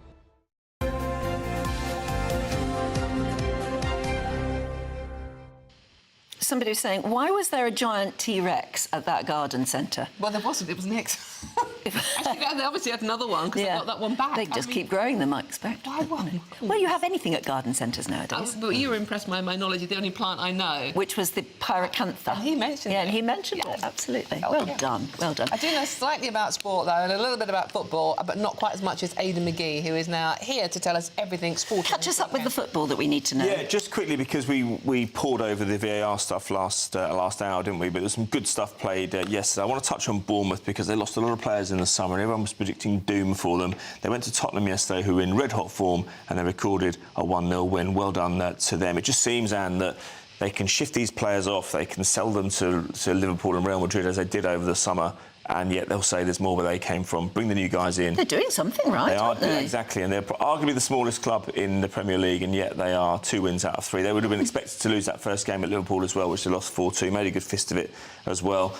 Elsewhere, Sunderland, 2 wins out of 3 for them as well. Promoted side. Great to see them back in the Premier League after an 8-year absence. They beat Brentford by 2-1. Everton, continuing after their opening day in their new stadium last week, they won at Wolves. Good stuff from them. And Newcastle continued their winless run to the start to the season so far by recording a 0-0 draw at Leeds. Good football today as well. We've got Liverpool against Arsenal at 4:30, the first really big game of the season, and Dawn, you'll be relishing seeing West Ham play at 2 o'clock, I'm sure. When you say good games, yeah, right, OK. Move swiftly on. Yeah, exactly. We've got some great tennis as well. We saw Yannick Sinner just sort of, I wouldn't say easing through against the Canadian Denis Shapovalov, but he got through. He lost his first set, and that's a good pronunciation. It took me a while. Shapovalov. Took me a while to get my tongue around it, actually. But he's number 27 seed, so he's no. So he didn't sail through, but he still did well. He did. Look, he lost the first set, and he said, "Look, I want to remind everybody that OK, my form's been great over the last couple of years. He's probably the best player in the world right now, but I'm not a machine, and people have to remember that. Prior to yesterday, he had only lost 11 games in the entire tournament. So I often think, Dawn, that when someone's going for a Grand Slam, it doesn't hurt them at all to get a bit of a workout, to be tested midway through the tournament, to set them up for battles ahead. Carlos Alcaraz is in action today as well. Novak Djokovic, I think, is on Tuesday. I think it'll be those three in the semi-finals. Yes, that's quite good. I still fancy Sinner, though. He's the holder of this tournament. He seems to have shaken off that bout of illness that... But Djokovic wants this one so badly. He does. I don't think he's going to rest until he gets it somehow. He could still do it, actually. He could. I mean, so he could go to 25 Grand Slams on his own, ahead of Margaret Court who's also stuck on That's 24. the record he wants to beat, isn't it? Exactly. And great stuff from England as well in the Rugby World Cup. The women, 92-3, they beat Samoa. Now, that's a record win for England, the biggest win since 2010. What we should say, though, is that in common with a lot of these sides, Samoa are not full-time. They actually got to the tournament by being crowdfunded, which I think is it's fair play. It doesn't create great competition so far, but you've got to start somewhere. Yeah. And you have to build up. Their men's team is exceptionally good, and I think that in years to come we could see them getting stronger. The final sold out at Twickenham. We're seeing it go all over the place. We saw England playing Northampton yesterday. Ireland are in action today. We've seen it go to Exeter as well, and up in the northeast in Sunderland. 43,000 there 2 weeks ago when England opened up. So a good tournament developing there, and I fancy England look. Not imperious, but I fancy them to win this tournament. I really do. Who is their toughest opponent? I would say, look, Scotland are looking quite dangerous. I think Canada knocked Wales out yesterday, 43-0, I think it was. But I think it would be between those three. If I was a betting man, which I'm not. But it's good. It's being played around the country. Lots of young girls are getting into the sport, Yes, like they do with the football as well. Yes, and you have to start somewhere. You can't just expect it to be. I mean, like, I've complained about the competition creates problems here, but you know what? It's still selling out. People are still wanting to watch it. And once you've got that basic in place, then you can build anything from there. You look at women's football where it was in 2015 compared to where it is now. People are watching it. People are watching it. When you've got an audience, then you can. There's no limit to what you can achieve. And so you'll see all these sports develop and improve in the next 5-10 years. I'm absolutely certain. And the excitement builds, doesn't it? Yeah. OK, Aidan, thanks very much indeed. Do stay with us. Still to come, Jeremy Corbyn's new party might not even have a name yet officially, but it's already dividing the youth vote. We're back and we're ready for it all over again. Reinvigorated, doesn't he? Well, doesn't he? Find out more on that one next at the papers with the brilliant team of Nigel Nelson and Claire Pearsall, and a patio possibly may be involved. But now it's time for the European weather destination holiday. Can't wait to get in that sea. Lovely and warm. Just like the feeling of having great travel insurance. All Clear Travel Insurance sponsors GB News Travel Destinations Forecast. Hello. There's still the risk of heavy rain and thunderstorms across central western parts of the Mediterranean over the next few days. Elsewhere, it should be largely dry and sunny. Largely dry across Madeira, the Canary Islands, but you can see the risk of rain across parts of Spain, Portugal, into France, northern Italy, seeing some heavy downpours and thunderstorms. A few showers possible towards Greece as well, but Turkey largely dry with plenty of sunny spells. Temperatures still in the 30s here, and it remains similar over the next few days. All Clear Travel Insurance sponsors GB News Travel Destinations Forecast. Britain was once the envy of the world. But look around. A nation that no longer knows what it is or where it's going. A country that's broken. How do we fix Britain? How do we bring it back? Friday night with Matt Goodwin at 8 p.m. only on GB News. Good afternoon, Britain. Weekdays from midday. Don't come at me with a knife. I'll get sued. OK, right, let's go. OK. Is it going to be a boy or a girl? And then it's do it facing. Oh, there we go. Oh. Oh. It is. Oh. Hey.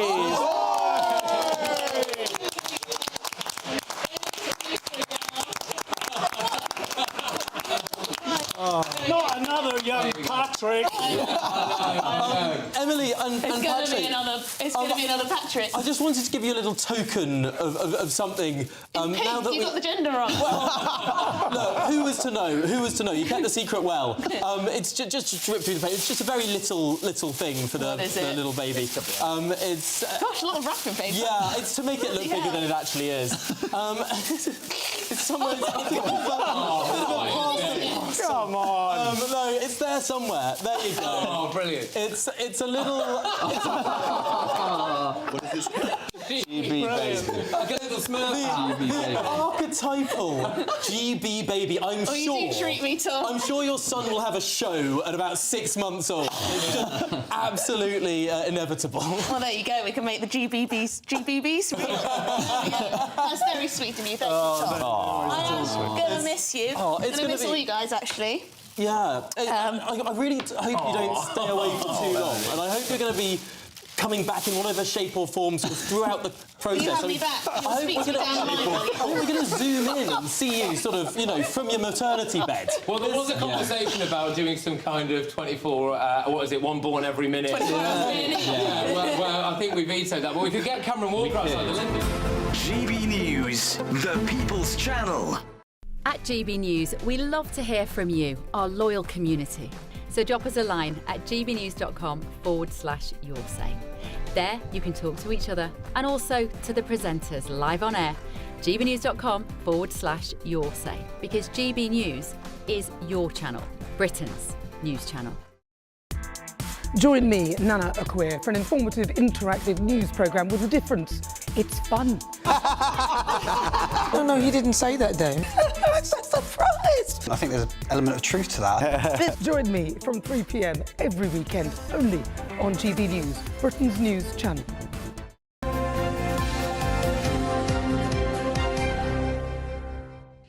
Hello, welcome back. It is 7:46. Got a treat for you now. It's the paper review with former Conservative advisor Claire Pearsall and GB News senior political commentator Nigel Nelson, also known as Mr. Claire. Oh, for heaven's sake, stop it! No, come on. You're worse than anybody. What is the point in having Nigel if you can't take the mickey slightly out of him? Look, we do that anyway. The news does that anyway. Shall we start with the 16-year-old vote, which is Keir Starmer's clever thought, Claire? It's reported in the Times today. But it could be scuppered completely by Jeremy Corbyn's new party, could it? Yes, it could. This was... so Keir Starmer wanted to give 16-year-olds the right to vote in the election because he thought it was going to bolster up the votes for his own party. And the right thing to do. It's not the right thing to do. That is a separate conversation. Just hold hard on that one.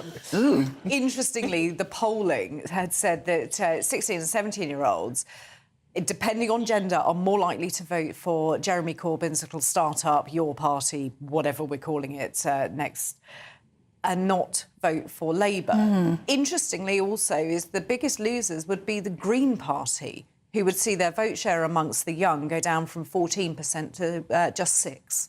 So it looks like all of those very, very fluid votes. Now, it's unsurprising. Rebellious teenagers will always go against the grain. They will look at things that look interesting, different, and against what their parents vote, for example. But that's always the problem when you look at young people voting, and I don't think that 16-year-olds should be given the vote. I think that's wrong anyway. You could argue, couldn't you? I'm not saying it's the way I would argue, but you could argue that Corbyn has got an awful lot more charisma than Starmer. Well, yeah, I mean, certainly during his days as Labour leader, I used to trot around with him, and you'd actually have to hide from the crowds that would gather around him wherever you were. And certainly he was very popular with the young, even though he's obviously of a different generation, that there was something about him that really inspired them, his radicalism, and that seemed to work. So I can understand this polling. I'm not sure it'll actually turn into... Well, I don't think his party will turn into anything. But when it comes to 16-year-olds allowed to vote, yes, they should. I mean, it seems to me it's their future we're talking about. They can be company directors, they can change their name, they pay income tax. I was persuaded by actually a young woman at the Youth Parliament, and she made the point when they were debating it in the House of Commons that she made the point that she could have children with her MP, but she couldn't vote for her MP. And she said, this is ridiculous. And I think that's probably right, that a young person should have the right to do that. And why should a 16-year-old be any less capable of making a decision than a 60-year-old? Right. So if you're suggesting that a 16-year-old, that's right, they should be able to choose the future of the country, does that mean that they're an adult? Because if you're going to treat them as an adult, then you need to, for example, put them into the adult justice system. Don't treat them as a young offender, you put them into the prison population with the rest. You don't allow them to buy a lottery ticket, you don't allow them to smoke, they can't buy an energy drink without relevant ID until they're 16 years old. You cannot marry unless you have permission from your parents. So unless you're going to treat them as an adult for absolutely everything, you can't just pick and choose. That's the next debate, though, isn't it? That's where you go to next. If a 16-year-old has the capacity capacity to vote, they also ought to have the capacity to decide when to drink. So what you're saying is that they're then adults, really? I think that if you treat them as an adult for electoral purposes, you probably do for other things. Claire has a good point about going to prison. I'm uncomfortable at a 16-year-old being in an adult prison. Yeah. Well, then you're uncomfortable about a 16-year-old being treated generally as an adult. Well, I'm uncomfortable about certain areas of it. I mean, I don't think that I don't see any reason why a 16-year-old shouldn't decide whether they smoke, whether they marry, in fact, because that was raised. They used to be able to do that, and whether they drink alcohol. I think that if you're going to treat them as an adult, you have to start thinking all the way through about the other You're things they can do. advocating that you can just drink and smoke. You're 16 years old. You can absolutely make those decisions to drink, smoke, buy knives in shops, cut up your cocktail equipment. No, why would you do that? Why would you allow somebody whose brain isn't developed until they are in their early 20s to have those life changes? So that's an argument for actually raising the voting age to something like 21, 22 or 23, I'm isn't all it? for it. I'm all for that. Are you? I absolutely am. I really do. I think until it starts to affect you personally. My choices at 16, 17 and 18 are vastly different to how they are now. I'm not in any of those age groups. I certainly think that's true. Having watched my sons grow up, they can be idealistic and silly, frankly, until they're 18. Suddenly, when they start to think about wanting a car, where they're going to live, paying rent, it does change your mind about how you think politically, doesn't it? Yes, I think it does. But I mean, that's the point. That the more responsibility you have, the more realistic you're going to become about those responsibilities. So you're honestly quite happy for 16 and 17-year-olds to be adults? Yeah, because I think that's where the debate has to go next. And, you know, with certain exceptions. And I think the prisons thing is one exception. I don't like the idea of a 16-year-old. You can't pick and choose. You have to have one or the other. Well, it brings us on to another story which involves young adults as well. I think the Sunday Express today, Claire. Most Brits would refuse to fight for the country, but this in particular applies to the younger generation. The younger generation, you need to go and do the fighting. I would be really interested to see the exact question that was posed, because I think it's very different to say you would absolutely refuse or you're just not minded to, because I don't think anybody would go, yeah, absolutely, I'm all up for fighting on the front line. I don't think anybody would say that. So the question, I think, is quite important. But I also would wonder what's the reasoning behind it. Is it because they've seen Ukraine, what's happened there, and how many people have died, and they're looking at war, because these are a generation who haven't particularly seen a war near to them in their lifetime. So I think that there's an awful lot of that.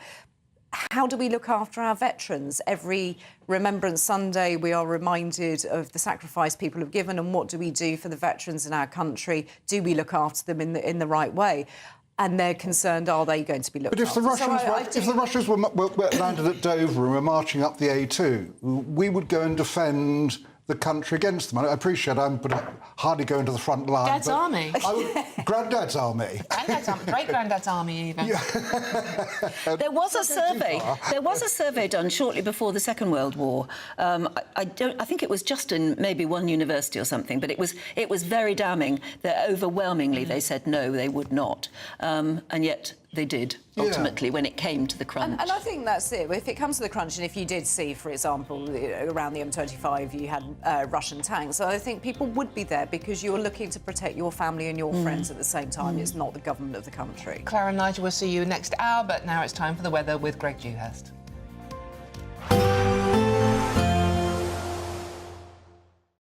Today, clouds overhead, total zen within.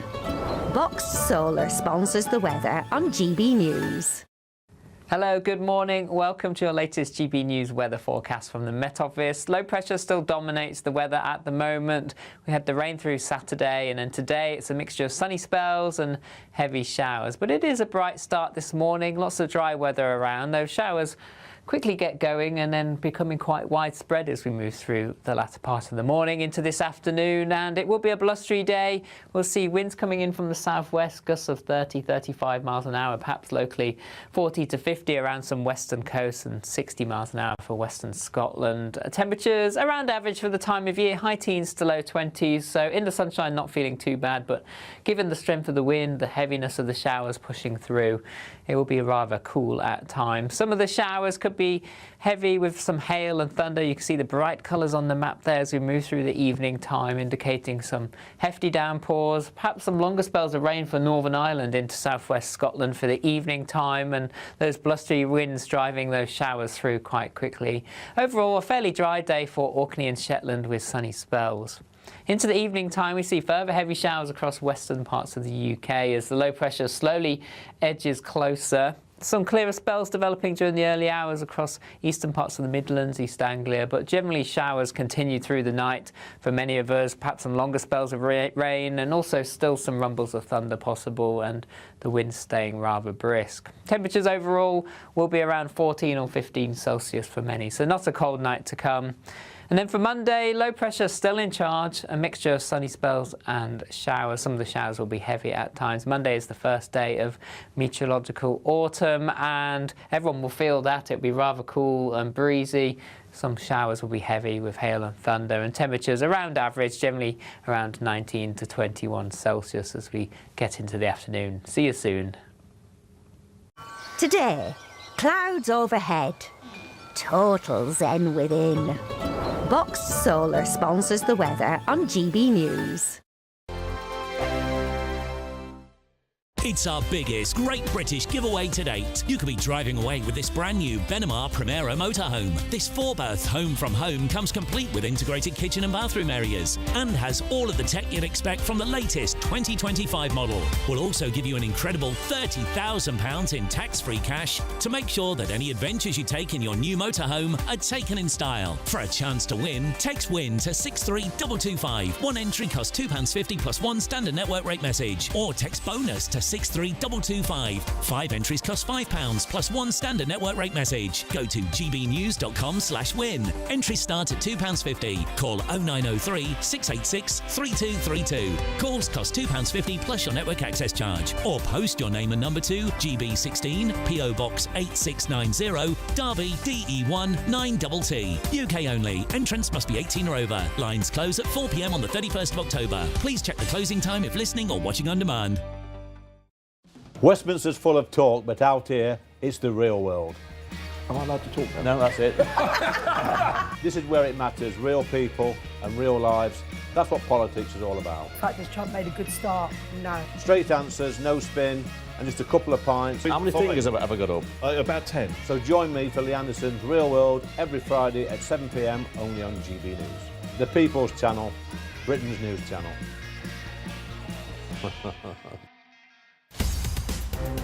In the GB newsroom, we bring you the news as it happens. With our team of dedicated journalists across the UK, we're ready to keep you up to date with what's happening every half an hour, every single day. Bulletins here on GB News, the People's Channel, Britain's news channel. It's Patrick Christie's Tonight, and here we do things differently. It's explaining the absolute madness of this, doesn't it? It's explosive. I mean, this is very good. It's lively. 850. Your government sat there, Sean, and it did nothing. It's controversial. And the Middle East has been in turmoil since before I was born. It's everything you need to kickstart your evening. Everyone's had their Weetabix tonight. I love to see it. That's Patrick Christie's Tonight, weeknights from 9 p.m. Only on GB News, the People's Channel, Britain's news channel. Britain was once the envy of the world. But look around. A nation that no longer knows what it is or where it's going. A country that's broken. How do we fix Britain? How do we bring it back? Friday night with Matt Goodwin at 8 p.m. only on GB News. At GB News, we love to hear from you, our loyal community. So drop us a line at gbnews.com/yoursay. There, you can talk to each other and also to the presenters live on air. gbnews.com/yoursay, because GB News is your channel, Britain's news channel.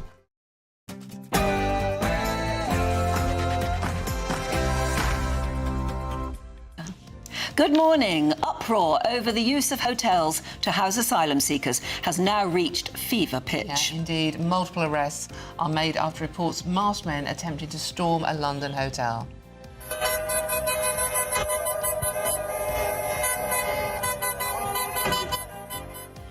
as more protests are planned for today, ahead of Parliament returning, of course, does this government actually have a handle on the mess that we're all in? Spoiler alert, no. Meanwhile, Queen of the North, no more, Deputy Prime Minister Angela Rayner is accused of plotting a move to a safer Labour seat down south. We'll be paying tribute this morning to the late Princess Diana, 28 years after her tragic death in Paris. Where were you when you heard the news? And back to school, the age of anxiety, the biggest poll of 16 and 17-year-olds ever, reveals some alarming trends in youngsters ahead of the new school term beginning tomorrow. Education Secretary Bridget Phillipson is here at 10:25 on GB News to answer your questions, so get them coming in. And guess how much is spent every year on the security needed for former Prime Ministers? We'll be revealing that ahead of our debate in about 20 minutes on whether it's actually time to scrap the lifetime protection allowances we pay for former Prime Ministers. And the stars are out for the Venice Film Festival. Here's a taster of what's being called the Movie of the Year.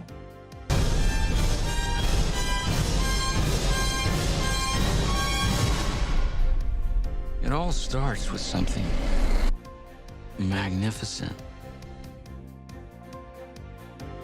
Now, they left it late, but Manchester United eased the pressure on boss Ruben Amorim with a win over Burnley on a highly controversial day of VAR calls in the Premier League. In tennis, Jannik Sinner marches on at the US Open, and in rugby, England's women cruise to victory over Samoa. More later. Today marks the last day of meteorological summer, but will it feel like it? Find out all the weather details coming up soon. It's just gone 8 o'clock? Yes, it has, I checked. Yes. I'm Anne Diamond. I've checked, she is, and I'm Dawn Neeson, and this is GB News Breakfast.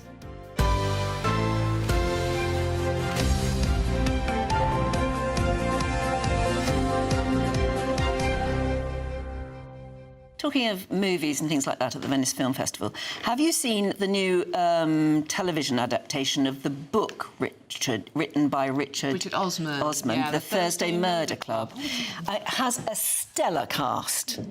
I've tried watching it. Oh, is it really?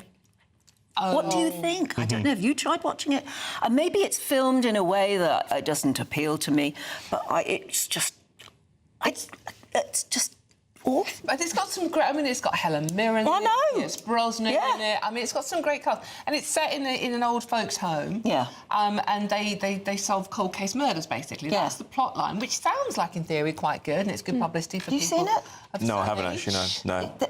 The script is weird. Yeah. I was going to say terrible, but who am I? I'm not a scriptwriter, but it just doesn't click with me. And when my son said, well, why?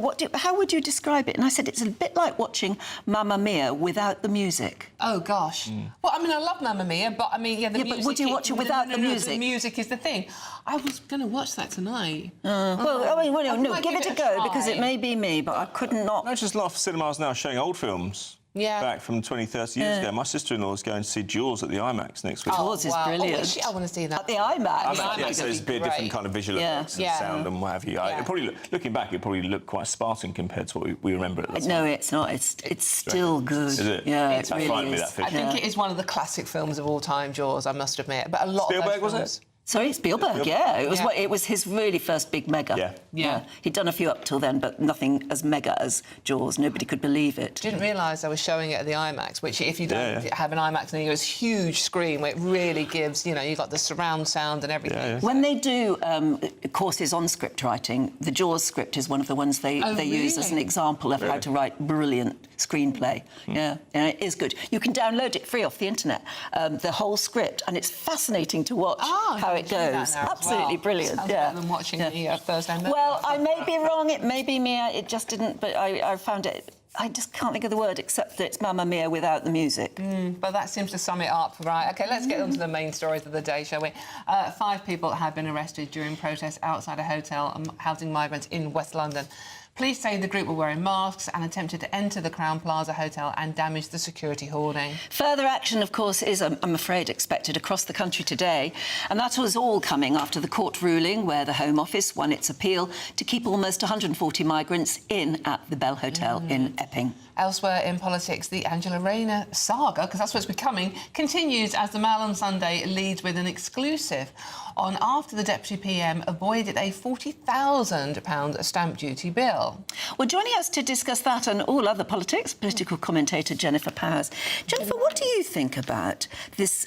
You called it a saga. It's like a mass attack at the moment on Angela Rayner. Is there anything fair in it? Or does it look like a woman who's, you know, if you hate her politics, a woman who has very successful and can afford 2 houses?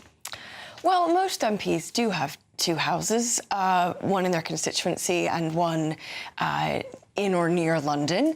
And ministers such as herself, Deputy Prime Minister, do have grace and favour homes. And I think that's completely right and proper that they do that, and that those homes are, you know, funded by the taxpayer.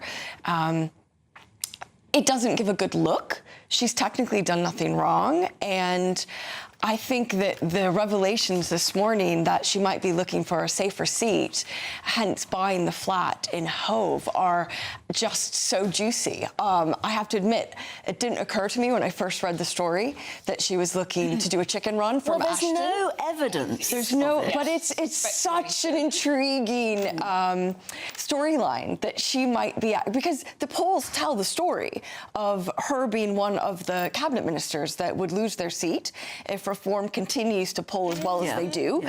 Granted, it's 4 years out and a lot of things can happen, but based on current polling, she would lose her seat. And yet she's odds-on favourite to take over if Keir Starmer were to step down or be deposed in any way. So really fascinating, you know, idea that she could be taking over from Peter Kyle, who, you know, there's no indication that he's, you know, willing to step down or is expected to retire. But I mean, just what a fascinating soap opera this is turning into. You'd be thinking, maybe this is a big hint about my future within the Labour Party. The problem I think a lot of viewers and listeners have with this is the hypocrisy. She is the Housing Secretary. Again, it's only speculation, but we're expecting a raft of property taxes for homeowners and for renters coming in the autumn budget. And when she was in opposition, be careful what you put when you're in opposition, she actually said, she wrote letters to demand an ethics inquiry into Rishi Sunak. She's also spoken out against tax avoidance over the past decade as an MP, once saying, the public are furious with those who get away with tax avoidance while they pay. Now, no one's saying Angela Rayner has done anything wrong. Many people would do what she has done with her properties. However, we're not in charge of housing policy, and we didn't write about hypocrisy of people being economical with their tax. Yeah, no, I mean, everything you say is true, and she did say one thing, and now she's done the other. So it's quite understandable that people have a problem with that. I would say, though, that as Housing Secretary, what I'd like her to do is be going into bat for homeowners around the country. I'd like her to be pressing Rachel Reeves to make changes in the budget to actually reduce or abolish stamp duty. I'd like her to put in place a real strategy for more house building, and so we can bring down rents, and we can bring down the cost of moving home and buying a home. So, you know, if she wants to really get ahead of this, I think she should do more on behalf of Britain's property-owning and property-ambitious public. I just worry that there's a bit of misogyny here. She's just, I mean, the photograph of her in the canoe or kayak or whatever it was, you know, having a glass of wine and vaping and not caring what she really looks like. I actually think that goes down well with the public. I don't think, you know, newspaper editors may put that photo well, that's out why there. they've chosen it, and they keep putting it on the front page. But I think most people out there think, fair enough. Why not? I mean, lots of us vape, lots of us, you know, go for a boat ride. So what? Yeah. So I think actually the fact that she is more down to earth than some of the other politicians out there, she's certainly more emotional than, for instance, the Prime Minister, who a lot of people find wooden and stoic. So I think it's wrong to, you know, I don't think they're with the public mood when they criticise her for being a woman of the people. What about the voting age? This is a fascinating one, isn't it? Because one senses that Keir Starmer thought, right, I'll try and bring the voting age down before the next election, because traditionally young people vote Labour. But Jeremy Corbyn's new party could cause all sorts of problems there. And anyway, the mood of the country may have changed, and some may be more likely to vote Reform.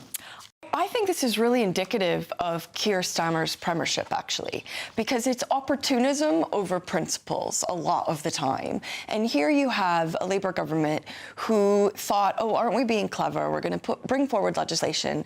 The biggest reform to the franchise since 1969, when the voting age was reduced from 21 down to 18. They thought they'd be clever, reduce it further down to 16, thinking they would increase their electorate. And lo and behold, they're finding out that the fragmentation amongst adults is no different for teens, and that those 16 to 18-year-olds are actually looking at non-establishment parties like Reform and like the Your Party, whatever it's called, as the Corbyn Party is currently named, and so it may come back to bite them. It may well, yeah. I think it probably will. Jennifer, thank you so much. Pleasure, ladies. As always. OK, I think it's time for the weather update with Greg Hughes. Doesn't sound like it's going to be very good either. Here's the details.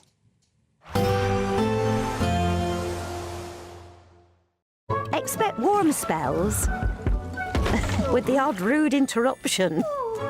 Box Boilers sponsors the weather on GB News. Hello, good morning. Welcome to your latest GB News weather forecast from the Met Office. Low pressure still dominates the weather at the moment. We had the rain through Saturday, and then today it's a mixture of sunny spells and heavy showers. But it is a bright start this morning. Lots of dry weather around. Those showers quickly get going and then becoming quite widespread as we move through the latter part of the morning into this afternoon, and it will be a blustery day. We'll see winds coming in from the southwest, gusts of 30-35 miles an hour, perhaps locally 40 to 50 around some western coasts, and 60 miles an hour for western Scotland. Temperatures around average for the time of year, high teens to low 20s, so in the sunshine not feeling too bad, but given the strength of the wind, the heaviness of the showers pushing through, it will be rather cool at times. Some of the showers could be heavy with some hail and thunder. You can see the bright colours on the map there as we move through the evening time, indicating some hefty downpours, perhaps some longer spells of rain for Northern Ireland into southwest Scotland for the evening time, and those blustery winds driving those showers through quite quickly. Overall, a fairly dry day for Orkney and Shetland with sunny spells. Into the evening time, we see further heavy showers across western parts of the UK as the low pressure slowly edges closer. Some clearer spells developing during the early hours across eastern parts of the Midlands, East Anglia, but generally showers continue through the night for many of us, perhaps some longer spells of rain, and also still some rumbles of thunder possible, and the wind staying rather brisk. Temperatures overall will be around 14 or 15 Celsius for many, so not a cold night to come. And then for Monday, low pressure still in charge, a mixture of sunny spells and showers. Some of the showers will be heavy at times. Monday is the first day of meteorological autumn, and everyone will feel that. It'll be rather cool and breezy. Some showers will be heavy with hail and thunder, and temperatures around average, generally around 19 to 21 Celsius as we get into the afternoon. See you soon. Expect warm spells with the odd rude interruption. Box Boilers sponsors the weather on GB News. And another thing that we're marking today is 28 years to the day that we lost Princess Diana. Yeah. Joining us now to honour her memory is Editor-in-Chief of Majesty magazine, Ingrid Seward. Can you believe it's 28 years, Ingrid? Where were you and what were you doing on the day? Well, I think everyone that was around in those days remembers where they were. I was in Sussex, and the telephone went at 2 in the morning. It was, I think it was CNN, saying that Diana had been in an accident. That's what we all thought to start with. And then the phone just never stopped ringing. And I remember my husband saying to me, "Turn it off, it's going to be a tough day." And that's what I remember. Yeah. Why was she so important, Ingrid? With 28 years on, we are still talking about, and lots of people are messaging, why was she so important to the royal family and to the population of the UK in general? Well, I think she was really important to the population of the UK because I think she represented, probably for the very first time, a member of the royal family that especially women could relate to. When you think of the unhappiness of so many women all around the world, I always thought they can relate to Diana because she told us about her unhappiness. She told us that her husband was unfaithful to her. And I think it was incredibly relatable, was the way she spewed her emotion out in a way that we probably hadn't seen before, especially from a member of the royal family. I mean, it's 28 years is a long time, and people didn't talk about their emotions in a way that they do now. And I think it was that made her so relatable. And I think that basically the royal family, they didn't know what to do, that they'd never experienced anyone like this. And even the late Queen did not know how to handle Diana. She found it very difficult.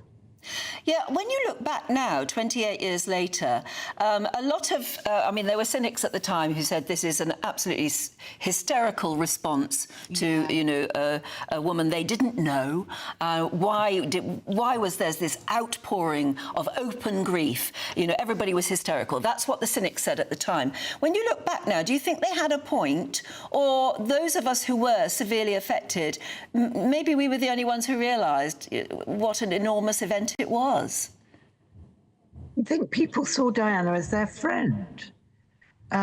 Somebody they probably knew more about than maybe some of their friends, because she, as I said, she would tell us everything. She would say what TV program she was watching. She would tell us the progress of her children and what they were doing.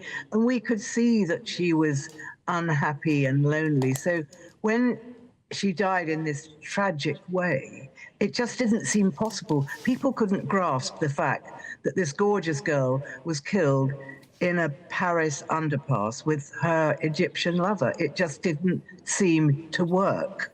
And so the mystery just grew greater and greater. It was like a Greek tragedy. Ingrid, what do you think the legacy has been of Diana for the royal family in particular? Do you think she was good for them or bad for them? Well, at the time, the royal family and a lot of their supporters thought that Diana was really damaging to the monarchy. I think people forget that, because every time she did something, it was headline news. So she took away from the government, she took away from the good deeds that the royal family were doing. It was always all about Diana. And I think that was a problem for the monarchy. But I think in the long term, or even the immediate short term, her legacy, of course, is her sons, and in particular William. And we see how sensitive William is about life and what he does and how he brings up his family. And I think that is really her legacy. Yes, in a good way, but also in a worrying way, because we sense, don't we, that clearly losing her so early has had a devastating effect on Prince Harry's life, but also in William's need for privacy. I mean, there are a lot of people who are worried that he's going to be, when he does become king, he'll be too private, he'll pare down the monarchy too much, and maybe that is also a reaction to the way he saw the media treat his mother. Do you think maybe that's had a bad effect as well? Well, it's a very good point, Anne. I think it must, well, obviously it's had an effect. He was 15 years old, an incredibly sensitive age for any young man, especially. And he does guard his privacy. But then, remember, 28 years ago, the media and the world, let's say the world, not the media, the world was not such an intrusive place. There was no internet. I don't think there was anyway. There was no internet.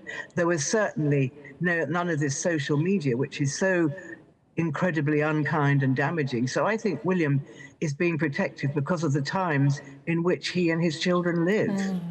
Ingrid, just finally and quickly, what do you think Diana would make of the relationship between her boys today?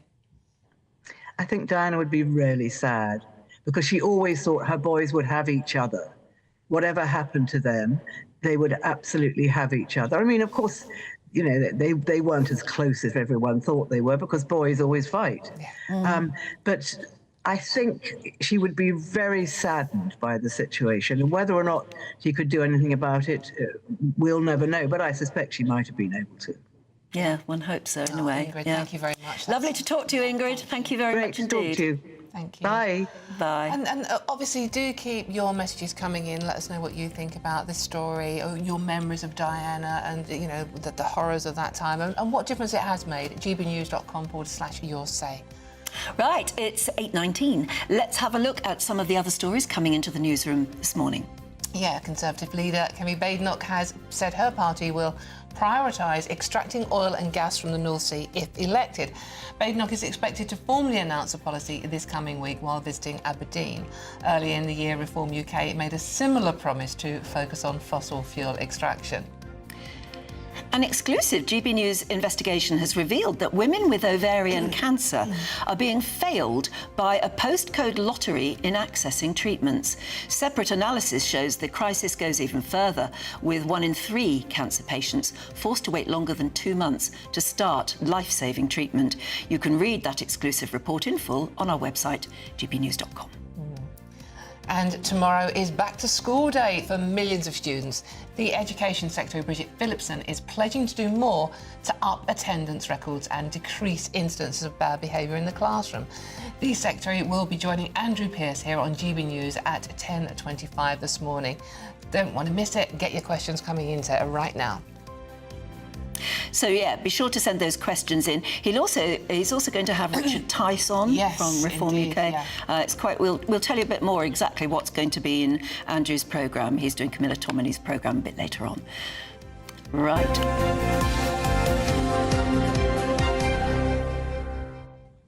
So it's time while you have a nice cough. Go on, have Thank a you. good Sorry, cough. apologies, everybody. No, I know. I think you're going down with something. I really do. No. Air conditioning. Wait, yes, that too. It's our Great British Giveaway now. Biggest prize to date, 104 grand, and including a motorhome, plus... No, the motorhome is worth £74,000, plus a whopping £30,000 in tax-free cash. Hayley Sparks will tell you all the details. It's our biggest, greatest Great British giveaway to date. Your chance to win a prize package worth over £104,000. You could be driving away with this brand new Benamar Primero motorhome. With thanks to Marquis Leisure, this 4-berth home from home comes complete with integrated kitchen and bathroom areas, sky view roof light, and has all the tech you'd expect from the latest 2025 model. We'll also give you an incredible £30,000 in tax-free cash to make sure any adventures in your motorhome are taken in style. For a chance to win the motorhome and cash, text WIN to 63225. One entry costs £2.50 plus one standard network rate message. Or text BONUS to 63225. 5 entries cost £5 plus one standard network rate message. Go to gbnews.com/win. Entries start at £2.50. Call 0903 686 3232. Calls cost £2.50 plus your network access charge. Or post your name and number to GB16 PO Box 8690 Derby DE1 9TT. UK only. Entrance must be 18 or over. Lines close at 4 p.m. on the 31st of October. The winner will be contacted live on GB News, week commencing 10th November. Please check the closing time if listening or watching on demand. Good luck. So let me just remind you again that Richard Tice will be joining Andrew Pearce at 10:15, and he would love to know what questions you want to ask. So send in your questions to the Deputy Leader of Reform UK at gbviews@gbnews.uk. That's the best way to get them in. Absolutely. Or you can send them into your say and we'll try and find them. We'll pass them But they on. may get lost amongst other people's ideas. First of all, though, £10 million is spent every year on security for former Prime Ministers. Is it time to scrap that? We're debating that next. Hi, I'm Michelle Dewberry, and my show is your opportunity to cut through all the noise and dive in headfirst to some robust debates. Ideas clash. Situation, no, isn't it? No, Because the failure is... You're the failure deliberately avoiding my point. Nothing's held back, And if you think this is the end of it, wait for more. and we do not shy away from the difficult stuff. Sometimes I want to shake people and say, if only you understood. So join me on Jubes & Co. weeknights at 6 p.m, only on GB News, Britain's news channel. Good afternoon, Britain. Weekdays from midday. Dale, so what's all this about? You're involved in this scheme. The idea is that people who've got depression need to get out and about, and football's a good way to do it. Yeah, I mean, you summed it up really rather well there. Football is a place for communities. It's a place where you feel a part of something. I know this from my experience of football. I've been running Forest Green for about 15 years now. And chatting to our local GP, who happens to be also our MP, but we just had the idea, why don't we offer football on prescription? Because it'd be a lovely thing to do. Football is a great place to come and meet other people and be a part of something. And it could really help people that are feeling isolated and lonely and you know, other aspects of mental health. So I'm really happy to be taking part in this, and if it works here in Stroud, then we're hoping we'll roll it out nationally, and maybe even the NHS will embrace it as a national programme. That would be great. This is football clubs that have signed up to voluntarily offer seats to be a part of this programme. Yeah, and right now it's one football club, Forest Green Rovers, but I hope that football clubs up and down the country and up and down the leagues of football as well, because it doesn't have to be a Premier Championship club. You know, there are lots of great leagues in our country and local clubs for people to go and take part with. So yeah, it's not being paid for by the NHS. It's being paid for currently by Forest Green Rovers. You're a businessman, though. Surely you must see some, you know, some dollar signs on this one. Sell the tickets to the NHS. Well, I'm British, so I don't look at dollar signs. But look, I'm primarily an environmentalist, and what I care about is making our country a better place. I spend most of my time pursuing the green economy, but I believe in tax justice, social justice, that kind of stuff. Mental health is a crisis in our country, particularly for men. You know, it's the biggest cause of suicide for the under 50s. Men are affected 3 times more than women. Men don't tend to talk to each other. They don't talk about their problems. And so this is not about money. GB News, the People's Channel. Westminster's full of talk, but out here, it's the real world. Am I allowed to talk now? No, that's it. This is where it matters, real people and real lives. That's what politics is all about. The fact is Trump made a good start, no. Straight answers, no spin, and just a couple of pints. How many fingers have I got up? About 10. So join me for Lee Anderson's Real World every Friday at 7 p.m. only on GB News. The People's Channel, Britain's news channel.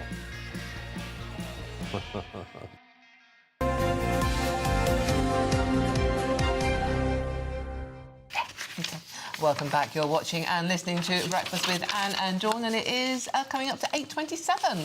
Now, in the United States, former presidents are entitled to Secret Service protection for life, and vice presidents get it for 6 months. Well, former Vice President Kamala Harris's protection has just been cancelled by President Trump, reigniting the debate over the cost and necessity of long-term security for political figures after they step down. Yeah, so here in Britain, former Prime Ministers can claim up to £115,000 per year for lifelong taxpayer-funded protection after leaving office. And we have had a lot of Prime Ministers recently, it has to be said. Well, that's true. So this morning we are asking, is it time we scrap the lifetime protection allowance for those former Prime Ministers? I mean, you can argue at the moment that even being an MP is a dangerous job, yeah, isn't it? And we have being so high profile as a Prime Minister, don't they need lifetime protection?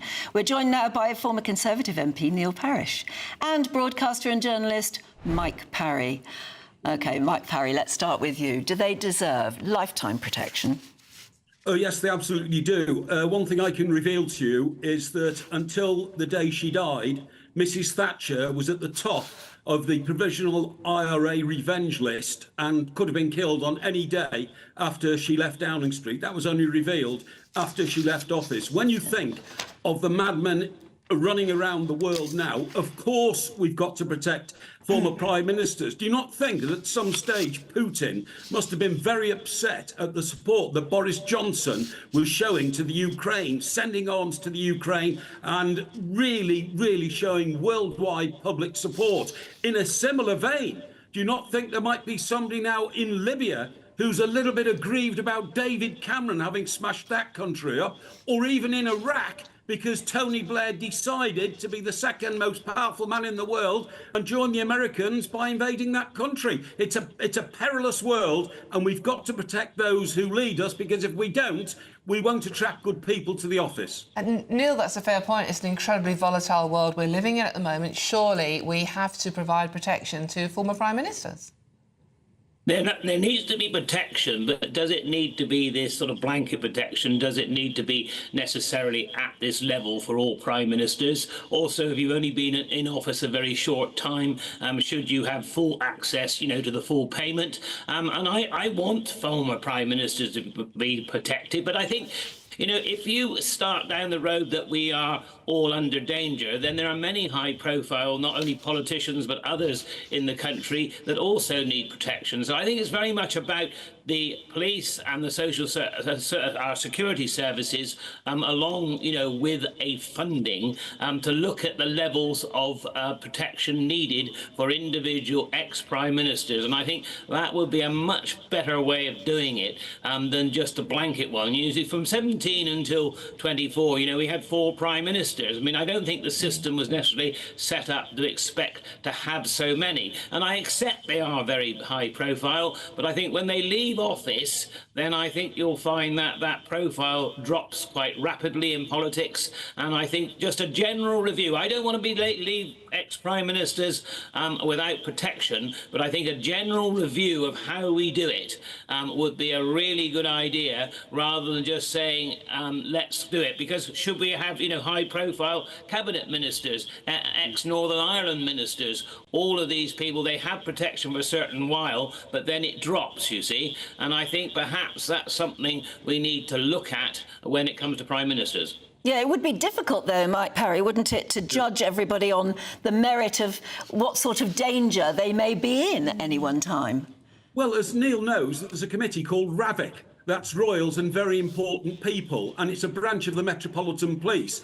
And they examine the role of public people when they've stepped down from office to see if they need it. Neil will be very aware of that. I mean, the point is, Putin has already killed people on British soil, as far as we are concerned, in Salisbury. So what's to stop him sending people over here to go after those that he doesn't like? I think it's absolutely vital. And as Neil also said, the world is getting more dangerous for politicians. Joe Cox, David Ames have been killed in the last 5 years whilst in office. Now, I know Neil made the very good point that the profile goes down when people step out of office, but also so does the safeguard go down. And that's, if you look at history, that's when you find that revenge can be eked on those who have displeased people. I think I'm also right, Neil, in saying that every former Northern Ireland secretary has always had protection, and I think can request it for the rest of their lives, because, of course, the situation in Ireland was so volatile for so long. We've got to look after our politicians to maintain our reputation as the most civilised country in the world. I mean, some of the ministers, prime ministers that we've just talked about there have ended up being very, very rich. Yeah. So is there a point where you could actually say to them, Neil, that you can afford your own security now? Yeah, I mean, I think there's an element of that too. And I think if you look at, I looked up to what ex-prime ministers have claimed, and you'll find that David Cameron, John Major, Tony Blair and Gordon Brown have sort of claimed virtually the full allowance. I see Theresa May is much less, about half the amount. And you see, I think it does depend on what they're doing, the profile. And if they have, made good money, I'm a Conservative. I'm not against people making money whatsoever, but I think it comes a stage where perhaps should it then be funded, if you are pretty wealthy, should it then be funded by the state, or should you be able to make certainly a contribution yourself? And I think it's the way these allowances go, and for the lifetime. And I also think it needs to be a broader picture looked at, because I knew one of the ex-Northern Ireland secretaries, Tom King, very well. But you see, after a while, the level of security there does drop quite dramatically. Mm-hmm. I think probably best not to discuss these things too much in public because of the security itself. And I understand the danger that everybody's in, but I think you've got to look at everybody in the round, and not just ex-prime ministers. Yeah, but Neil, again, I'll pick you up on that. You said that we should stop talking about it in case it shows interest. That's why the RAVIC committee not only nominates those who should be protected, but carry great intelligence on what the level of threat is. And they will not disperse that information. If ex-prime ministers spent some of their allowance on their own private security, they wouldn't acquire the information that our intelligence officers have because they can't give it out to private companies. Yeah, it's a fascinating subject, a very expensive one. We've got to leave it there, I'm afraid. We're running out of time. We'll be in trouble. Thank you very much. Thank you very much indeed. Okay, let us know what you think on that one as well at gbnews.com/. Yeah, it's become news, hasn't it? Because President Trump has stopped Kamala's special security detail. We could meet. But she'd had it extended anyway, hadn't she, by President Biden? So it only lasted for 6 months, and because he extended it, Trump's just gone back to what it should be. In any case, let us know what you think. And I'm sure it must be nice to be in the position where you have been very, very big and high profile and controversial and needed all the security, and then you suddenly realise maybe you don't need it anymore. Because it must be awful having to have policemen with you all the time. Oh God, that must be horrible. That's part of the Diana problem, wasn't it? Yeah, it was, very much so. About that later more. OK, still to come, Venice Film Festival is in full swing. Here's a clip of one of the films we'll be discussing later on this morning. Did you know anything about this? I worked too hard, done too much to get here, to let it all just be taken away. Nothing I would have done could have changed what's happened. You don't know that. You don't know that.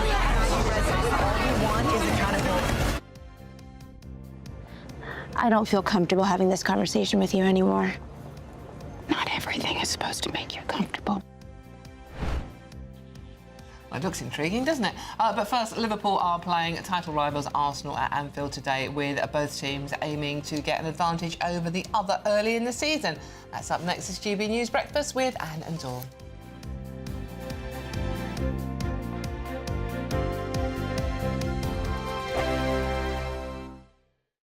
Exciting news. Every Friday, my Patrick Christie's Tonight Show is going to have a twist to it. We're welcoming some special guests. You. That's right, on Fridays I'm going to be doing my show in front of a live studio audience, because this show is about you and what you have to say. It's going to be the same big debates, same big topics, same big opinions. But every Friday night at 9 p.m, you are invited to come on down to Patrick Christie's Tonight to be a part of the action. Only on GB News, the People's Channel, Britain's news channel. From the school run to the home run, watch a new show for all of Britain. He can say whatever he wants. A straight-talking show where all voices are heard.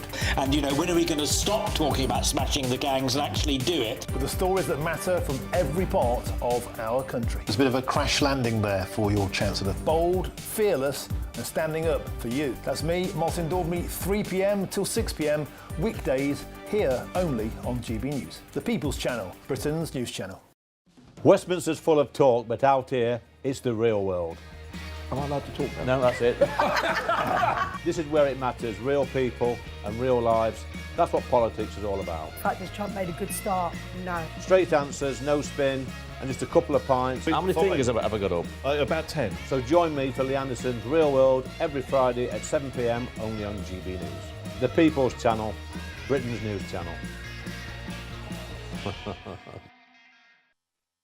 You want to know what's really going on in the corridors of power? Labour don't know what to do with you half the time, and that makes you quite lethal in the chamber. Get behind the headlines with Chopper's Political Podcast. Join me, Christopher Hope, as I sit down with the great and the good of British politics. We'll see where this ruling takes us. These are the stories shaping our nation. Chopper's Political Podcast, available now on all platforms. Listen in and stay ahead. Britain was once the envy of the world, but look around. A nation that no longer knows what it is or where it's going.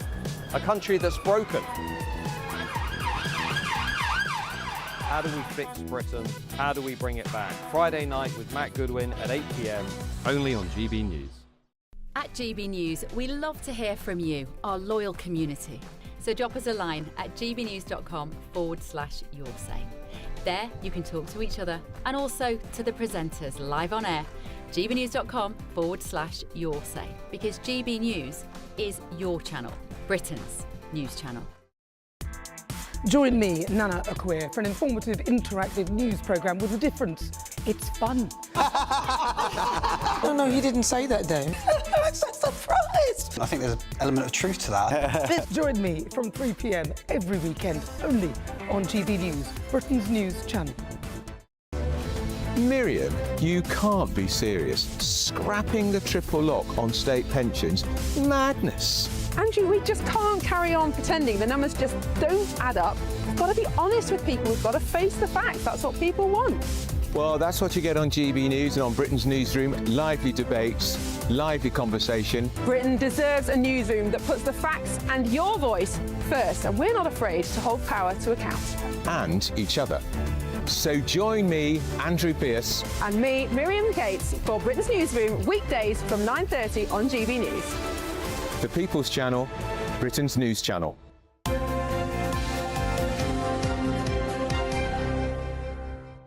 OK, what's the sport situation looking like today? Aidan's here.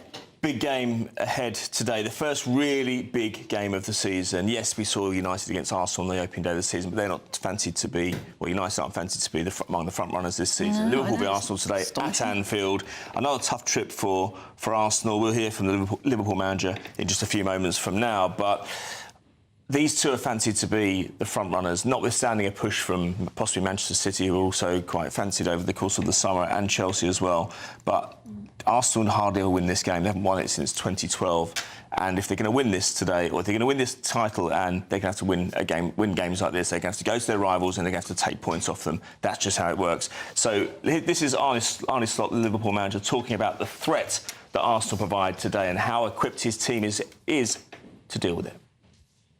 One thing that stands out in the season till now, and what stands out in a negative way for us, is that we've conceded, if I include the Bilbao game, 4 set pieces.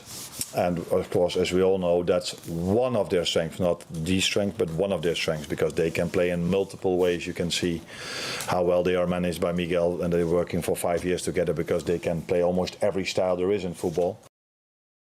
So that's Arne Slot there, the Liverpool manager. We've got other games today as well. Brighton against Manchester City at 2 o'clock. Your favourites, West Ham in action, Nottingham Forest at 2. And we've got a game tonight as well, which is quite rare for a Sunday. Aston Villa against Crystal Palace. I want to touch on the transfer deadline day, which is tomorrow. So clubs have been spending money over the summer. It's worth pointing out this as well, because this will raise eyebrows.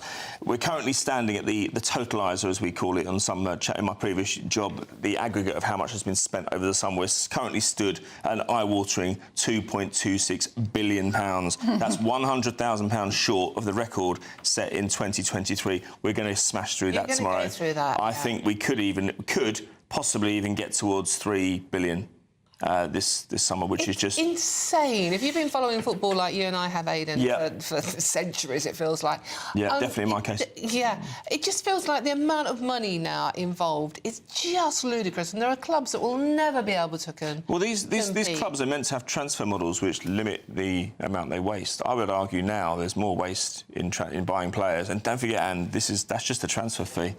We're talking about players earning £500,000 a week now. That's just part of the... the money is just... Goodness knows what they play in national insurance and everything else. But nonetheless, the last day tomorrow to sign players, and we think that the amount involved will push even higher. It just makes a mockery of the whole thing, because Arsenal, Liverpool, two of the teams you were talking about just now, everyone's going, oh, they'll be in the top 4, and they will be in the top 4. And it's like, it's almost a foregone conclusion, like 2 weeks into the season. I know. Talking about 2 team leagues, Scotland as well. Big game today, Celtic against Rangers, both managers.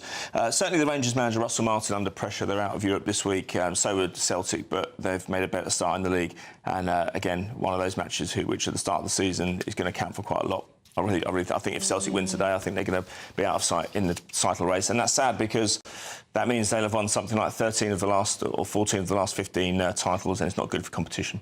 No, quite. Aidan, thank you very much. Always a pleasure. Well, unless you're talking about West Ham. I won't go there. Good to see you both this weekend. Yeah, thank you. Yeah. OK, it's still to come. The Education Secretary, Bridget Phillipson, is joining Andrew Pearce at 10:25 ahead of school starting back tomorrow. Don't forget to send your questions in for the Secretary ahead of that. We are talking about a rise in anxiety for school children with Nigel Nelson and Claire Pearce. Well, yes, they're back. But first, if you are in search of some holiday sun, here's the forecast for those top European destinations. Dinner under the stars tonight? That reminds me of our travel insurance. You mean all clear skies? All Clear Travel Insurance sponsors GB News Travel Destinations forecast. Hello. There's still the risk of heavy rain and thunderstorms across central western parts of the Mediterranean over the next few days. Elsewhere, it should be largely dry and sunny. Largely dry across Madeira, the Canary Islands, but you can see the risk of rain across parts of Spain, Portugal, into France, northern Italy, seeing some heavy downpours and thunderstorms. A few showers possible towards Greece as well, but Turkey largely dry with plenty of sunny spells. Temperatures still in the 30s here, and it remains similar over the next few days. All Clear Travel Insurance sponsors GB News Travel Destinations Forecast. In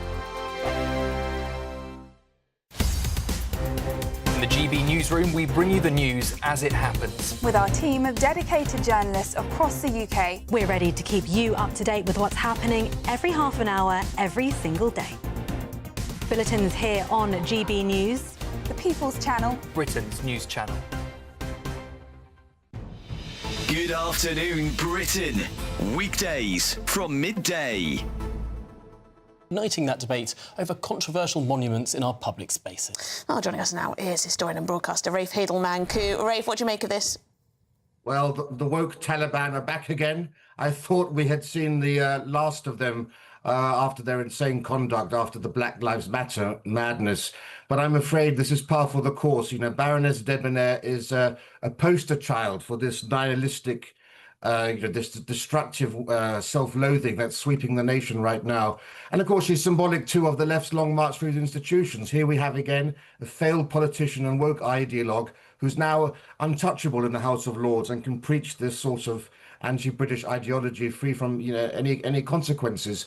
Clive of India has been unfairly attacked and maligned in the past for a very long time. That doesn't mean he was perfect, and I'm not here to defend the excesses of the East India Company, far from that. But we as a society, why is it that we as a society are no longer mature enough to understand that no person, no hero of ours is as pure as the driven snow?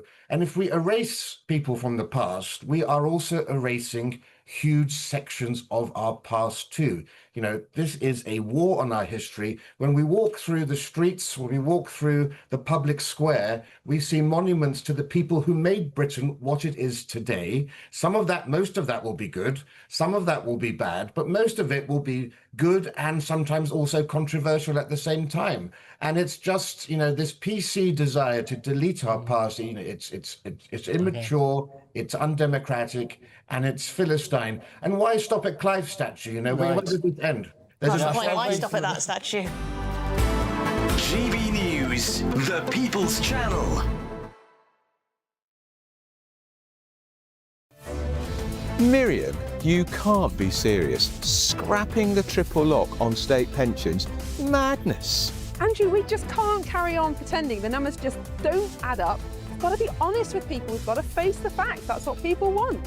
Well, that's what you get on GB News and on Britain's Newsroom. Lively debates, lively conversation. Britain deserves a newsroom that puts the facts and your voice first, and we're not afraid to hold power to account.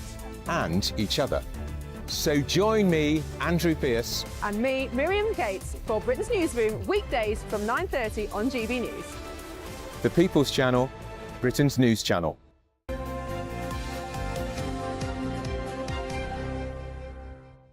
Welcome back. It's time to look through the newspapers now, and we've got with us Claire Pearsall and Nigel Nelson, of course. And we are going to start, Claire, with one which is bound to get steam coming out of everybody's ears, and this is that the Archbishop of York is getting into politics, particularly on the country's most sensitive subject at the moment. Exactly. So the Archbishop of York has waded into the immigration debate and has accused Nigel Farage of being isolationist and having a short-term knee-jerk reaction to the migrant crisis. Now, my opinion is that the Archbishop needs to stick to religion, go deal with manners in the church, go and preach to your flock, steer out of politics. If you want to go and join politics, be my guest, stand as an MP, and then you can have this debate. But I do think that anybody in the religious sphere needs to keep to their lane. I think, why are they bowing out of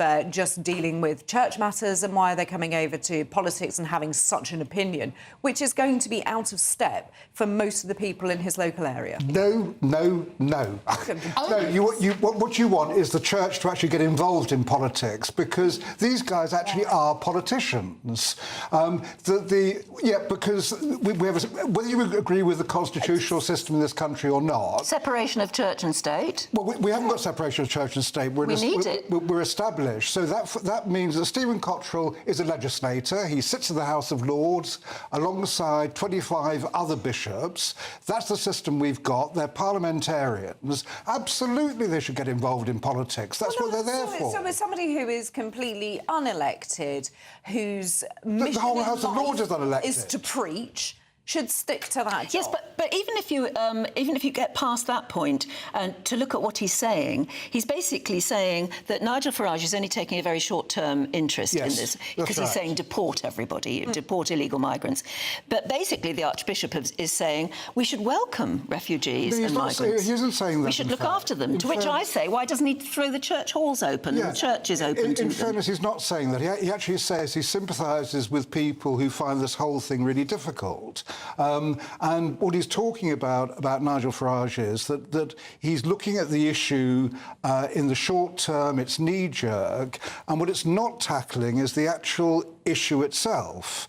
And he's right. I mean, the whole thing about Nigel Farage's mass deportations is you still haven't got over the problem of people going to Calais, to cross the Channel, to come here. We all want to stop the boats, but it has to be done in a realistic way. So if you're suggesting that the Archbishop is able to make these pronouncements and is fully prepared to vote on legislation, well, what's his...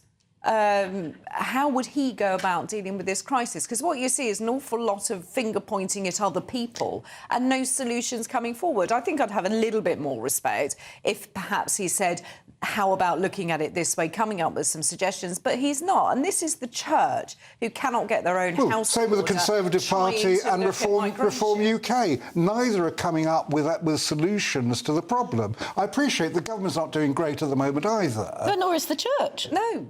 The church can't get its own house in order. Why is it pronouncing on it? But they should be able to criticise in the same way that Conservative politicians do, the Chuckle brothers of Robert Jenrick and Chris Philp, the way the Reform do. Nobody's coming up with a solution. And until... I just said that, but I think that the church needs to be able to get its own house in order rather than preach to the rest of us about things on migration. They can't even decide who is going to be Archbishop of Canterbury. That is still a vacant position. Why should they have grand pronouncements over what elected politicians are doing and saying without having anything to back that up? Because they're parliamentarians, because they sit in Parliament, they debate issues, and that's the reason that they play a part in British political life. Nigel, one of the big issues at the moment, short-term and long-term, is the hotel situation with migrants in the hotel.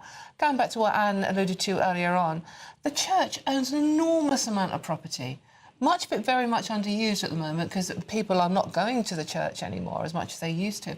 Why don't they do something? They're also very, very wealthy. Why don't they do something about housing and looking after the migrants? Yep, I think you're absolutely right. So he's being critical, but he's not making any long-term points himself. This is something they could do. I mean, the church is worth about £10 billion. Exactly. That's the kind of land holdings that the Church of England has in the country.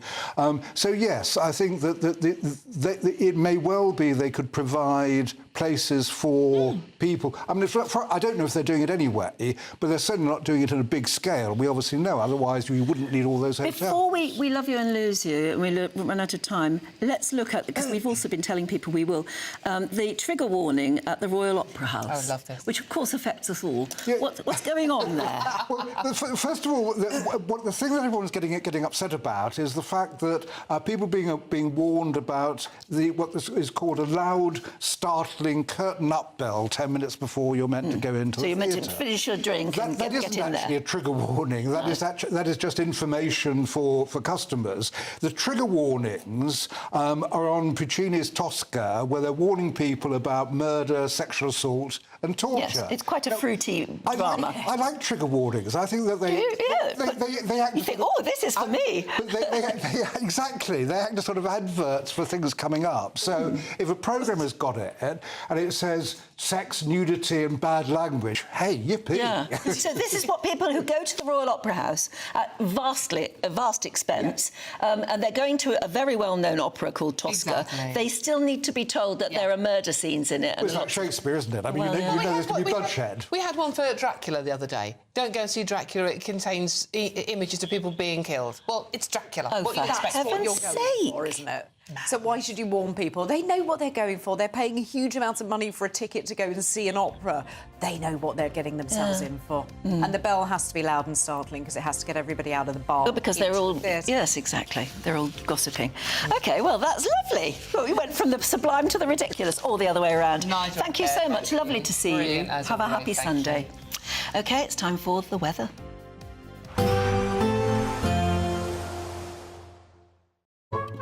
Today's outlook: cool, calm and completely horizontal. Boxed aircon sponsors the weather on GB News. Hello, good morning. Welcome to your latest GB News weather forecast from the Met Office. Low pressure still dominates the weather at the moment. We had the rain through Saturday, and then today it's a mixture of sunny spells and heavy showers. But it is a bright start this morning. Lots of dry weather around. Those showers quickly get going and then becoming quite widespread as we move through the latter part of the morning into this afternoon, and it will be a blustery day. We'll see winds coming in from the southwest, gusts of 30-35 miles an hour, perhaps locally 40 to 50 around some western coasts, and 60 miles an hour for western Scotland. Temperatures around average for the time of year, high teens to low 20s, so in the sunshine not feeling too bad, but given the strength of the wind, the heaviness of the showers pushing through, it will be rather cool at times. Some of the showers could be heavy with some hail and thunder. You can see the bright colours on the map there as we move through the evening time, indicating some hefty downpours, perhaps some longer spells of rain for Northern Ireland into southwest Scotland for the evening time, and those blustery winds driving those showers through quite quickly. Overall, a fairly dry day for Orkney and Shetland with sunny spells.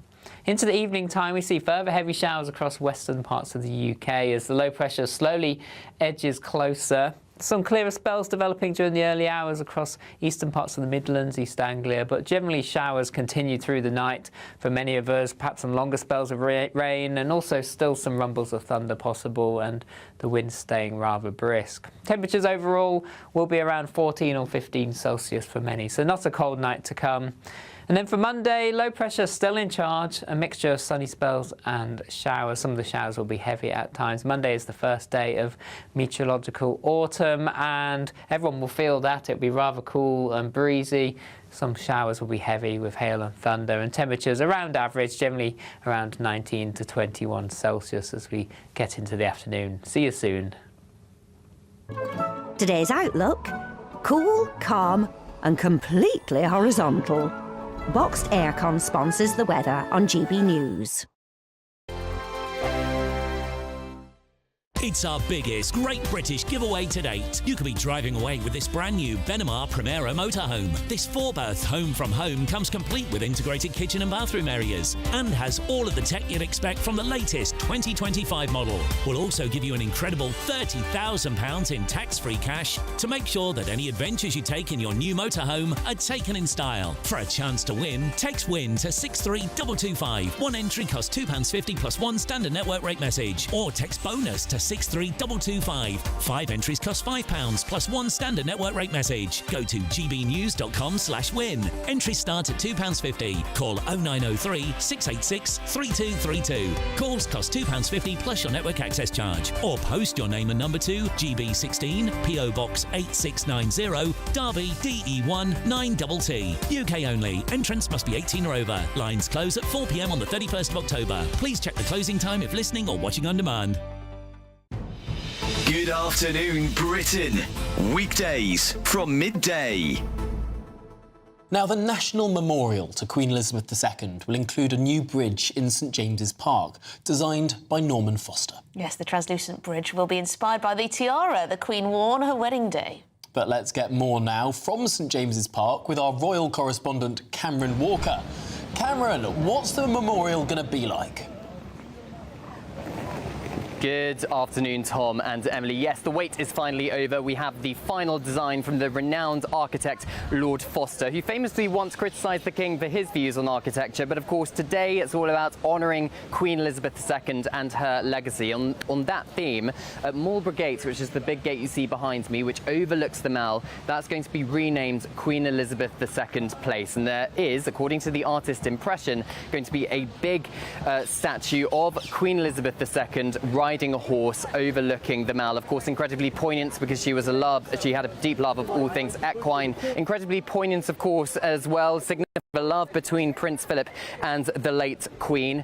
It's going to apparently, according to the architect, or hinted by the architect, light up at night as well, which is meant to symbolise all the diamonds that were part of that tiara. And the Queen famously also gave it to her granddaughter, loaned it to her granddaughter, Princess Beatrice, for her wedding in 2020. And then we come to the final part of St James's Park's Queen Elizabeth II's memorial, and that is going to be right here at the other end of the park, overlooking Birdcage Walk, going to be renamed Prince Philip Gates, because a new statue of Queen Elizabeth II and Prince Philip is going to be erected at the other side of St James's Park. It's meant to be them, according to the artist's impressions, in their younger years. GB News, the People's Channel.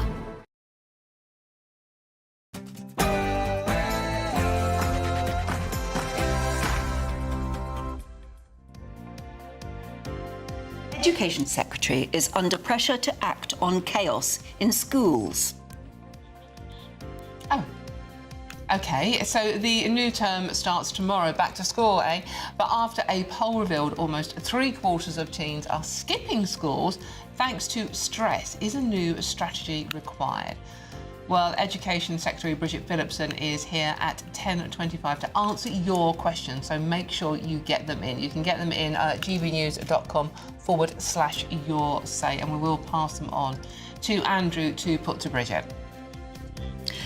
And now to Angela Rayner. Is she Queen of the North no more? The Deputy Prime Minister is accused of plotting a move to a safer Labour seat down south. And we are paying tribute this morning to the late Princess Diana, some 28 years after her tragic death in Paris. Meanwhile, the stars are out for the Venice Film Festival. Here's a taster of Julia Roberts' new film. All your generation, you're scared of saying the wrong things. When did offending someone become the preeminent cardinal sin? Maybe it's around the same time your generation started making sweeping generalizations about ours. Today marks the last day of meteorological summer, but will it feel like it? Find out all the weather details coming up soon. Well, it's just gone 9 o'clock already. I'm Anne Diamond. And I'm Dawn Neeson, and this is GB News Breakfast.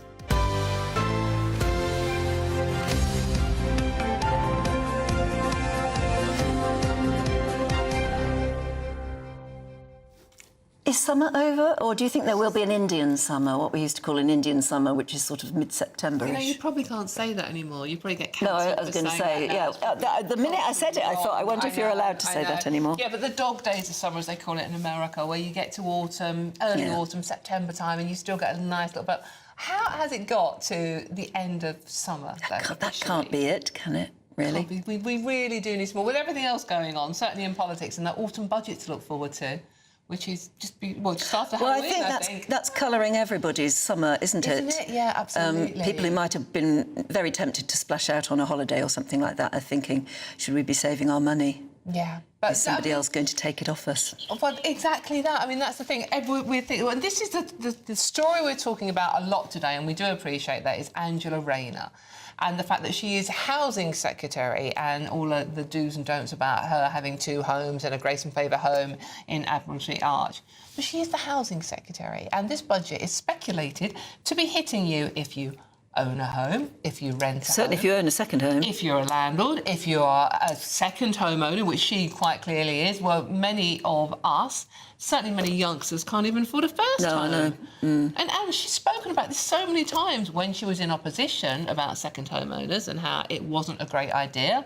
Puts youngsters off being able to afford property in places like, Hove on the Sussex coast. Very nice. Exactly. So it's you know... On the other hand, I worry that because she's a woman, everybody seems to be there's something misogynistic about it, isn't there? Would they say the same thing? Would there be this same attack on her if she were, a white man in a suit? I wonder, and I certainly think there's an element of classism involved in this, because she is, and every time I say this, she's a working class woman made good, and everyone goes, oh, she's not working class. And it's like, well actually, she is. Are working class, and yeah. surely that defines where you end up. All right, OK. Any case, let us know what you think, gbnews.com/your say. But up next... Absolutely. Also about the Thursday night murder club, or whatever it was called. Totally divided opinion on this. A lot of people agreeing with me that it's so cringeworthy it's not worth watching, and a lot of people saying no, that the books were good and the film is good and give it a go. So you're going to do it. I'm going to go and watch it on your advice, and I'll have my phone out and it's brilliant or and it's rubbish. It may be a matter of style that I simply don't get, but I found it very tedious. It doesn't sound like it's Inspector Morse, does it? It's not. No. Any case, I'll tell you, it's Camilla Tominey's show coming up next, but it's not Camilla, it is Andrew Pearce, and he's going to be joined by Deputy Reform Leader Richard Tyson and the Education Secretary, Bridget Phillipson. Andrew, it sounds like a real humdinger of a show. Good morning to you. Yeah, morning to you both. It will be a good show. Lots to talk about because we've had a long, hot summer.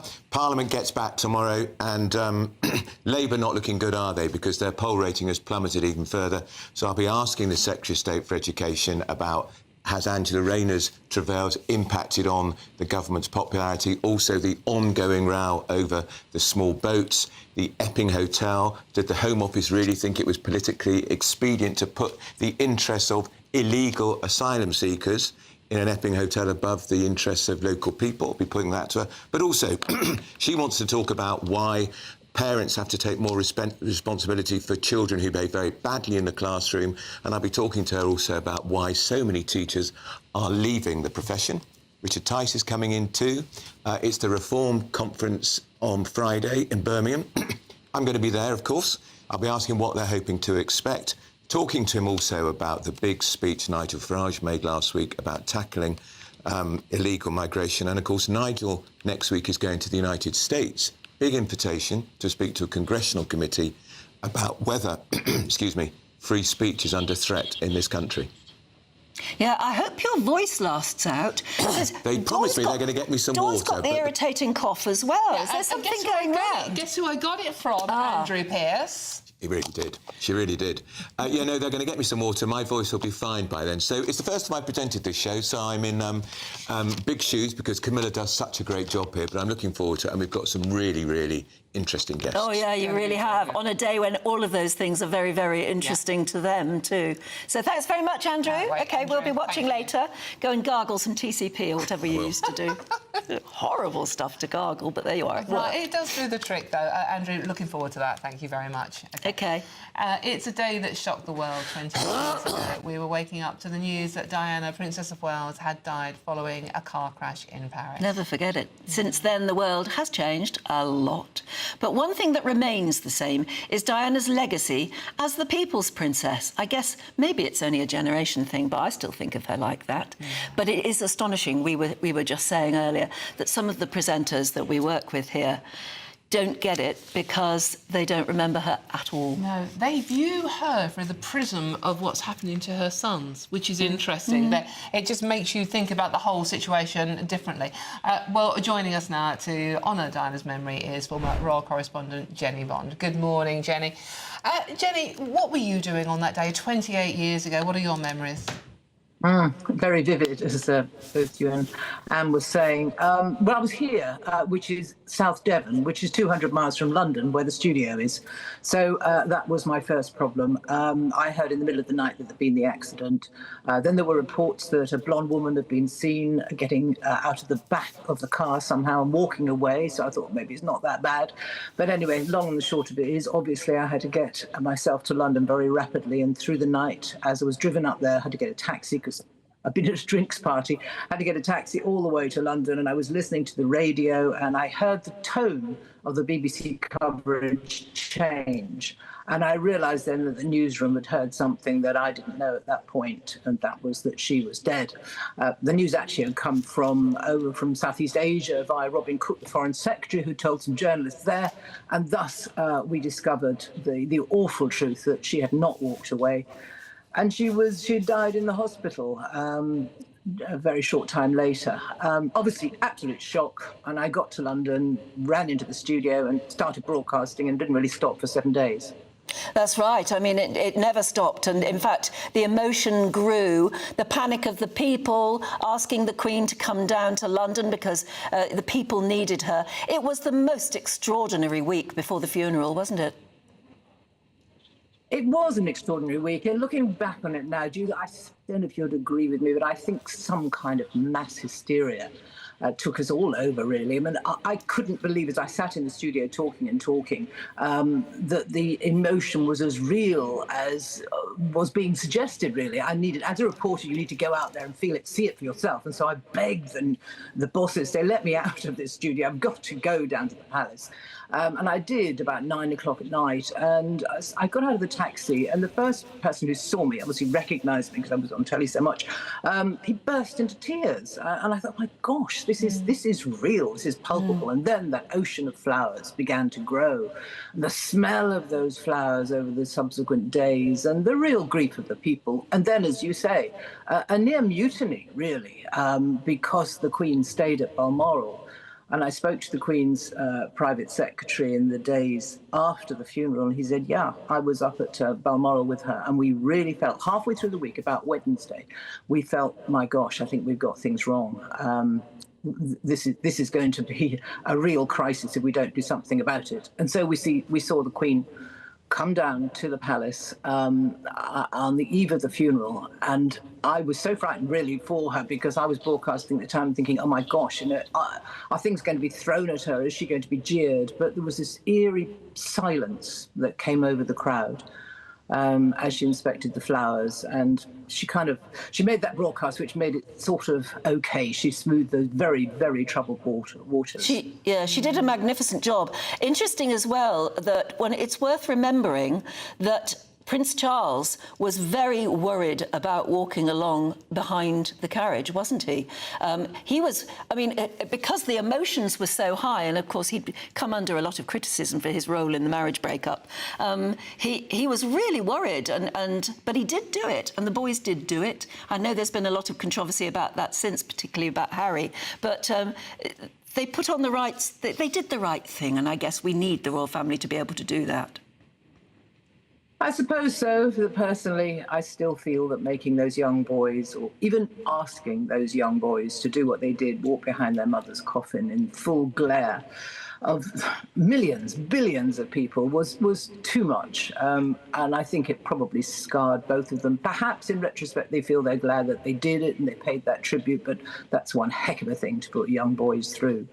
But yes, the day of the funeral, well, obviously you were covering it as well, and two memories I have of that, really two piercing memories. One was the scream, Diana, from the crowd when we first saw her coffin emerge from the gates of Kensington Palace, this blood-curdling scream. And then also the envelope on the front of the coffin, and there it was, an envelope saying, Mummy, and it was a card from her two sons.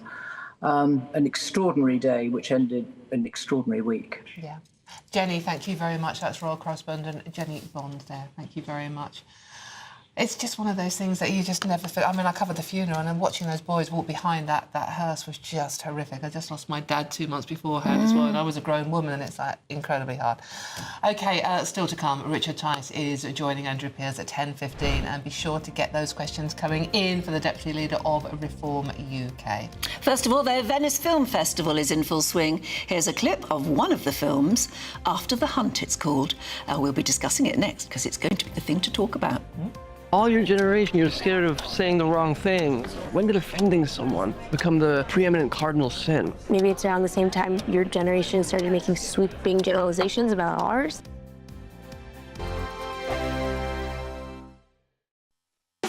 You want to know what's really going on in the corridors of power? Labour don't know what to do with you half the time, and that makes you quite lethal in the chamber. Get behind the headlines with Chopper's Political Podcast. Join me, Christopher Hope, as I sit down with the great and the good of British politics. We'll see where this ruling takes us. These are the stories shaping our nation. Chopper's Political Podcast, available now on all platforms. Listen in and stay ahead.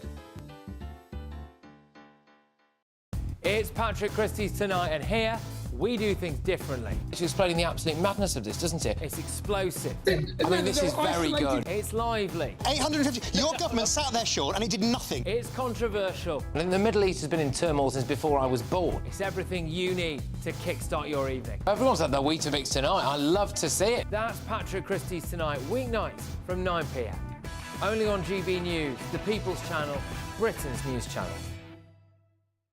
Hi, I'm Michelle Dewberry, and my show is your opportunity to cut through all the noise and dive in headfirst to some robust debates. Ideas clash. Situation, no, isn't it? no, Because the failure is... You're deliberately avoiding my point. Nothing's held back. And if you think this is the end of it, wait for more. And we do not shy away from the difficult stuff. Sometimes I want to shake people and say, if only you understood. So join me on Jubes & Co. weeknights at 6 p.m, only on GB News, Britain's news channel. Westminster's full of talk, but out here, it's the real world. Am I allowed to talk now? No, that's it. This is where it matters, real people and real lives. That's what politics is all about. In fact, this Trump made a good start. No. Straight answers, no spin, and just a couple of pints. How many fingers have I got up? About 10. So join me for Lee Anderson's Real World every Friday at 7 p.m, only on GB News. The People's Channel, Britain's news channel.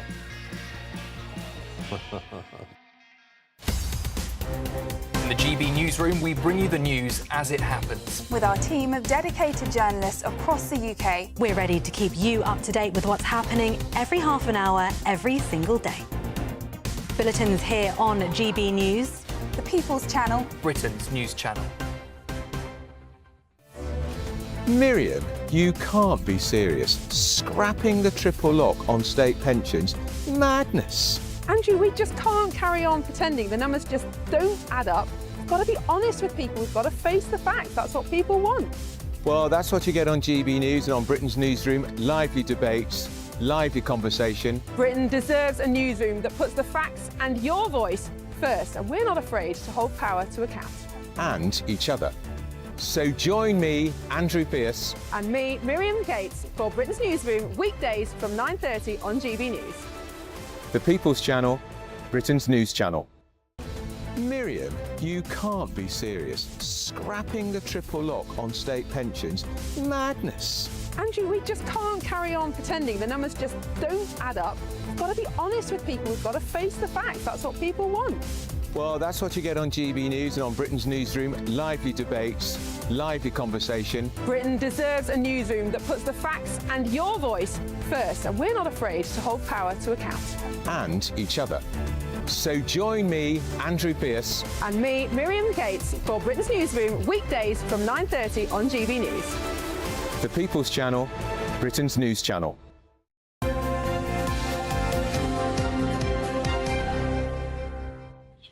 Hello, welcome back. You're watching and listening to Breakfast with Anne and Dawn. Time for our latest Great British giveaway now. It's our biggest prize to date. It's worth over £104,000. You could win a 4-berth motorhome, yes, one of those again, worth over £74,000, plus a whopping 30 grand in tax-free cash. Here's Hayley Sparks to tell you all the details. It's our biggest, greatest Great British giveaway to date. Your chance to win a prize package worth over £104,000. You could be driving away with this brand new Benamar Primero motorhome. With thanks to Marquis Leisure, this 4-berth home from home comes complete with integrated kitchen and bathroom areas, sky view roof light, and has all the tech you'd expect from the latest 2025 model.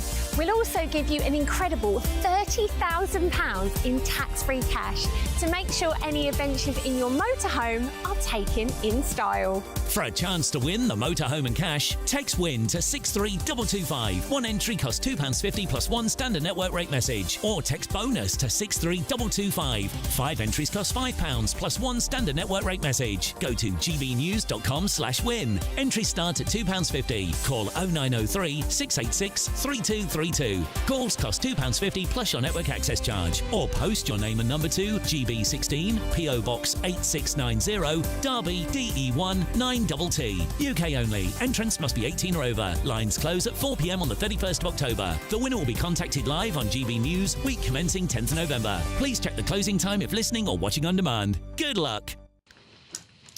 Now, this will grab you. The 82nd Venice Film Festival. Have you ever been there? No, but you have. I went once. You didn't enjoy it. No, well, that's the trouble with these big film festivals. There's razzmatazz and red carpets. You never get near anyone interesting. You barely get to see a movie. And all the restaurants at least treble their prices. So it's difficult to even go out for dinner. It sounds in the end, you think, why am I here? Anyway, it's the 82nd Venice Film Festival, and it's underway at the moment with film lovers from right around the world getting a preview of some of the biggest upcoming films. Well, one of these films is a dark comedy, Begonia, which follows two conspiracy theorists who kidnap a CEO thinking she's an alien. Here's a clip now, courtesy of Universal Pictures.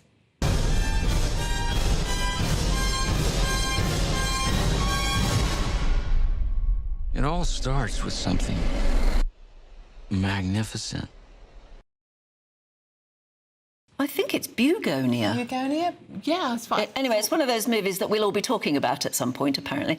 Another very anticipated film is After the Hunt, which stars Julia Roberts and Andrew Garfield. So good cast. Here's a clip, courtesy of Sony Pictures.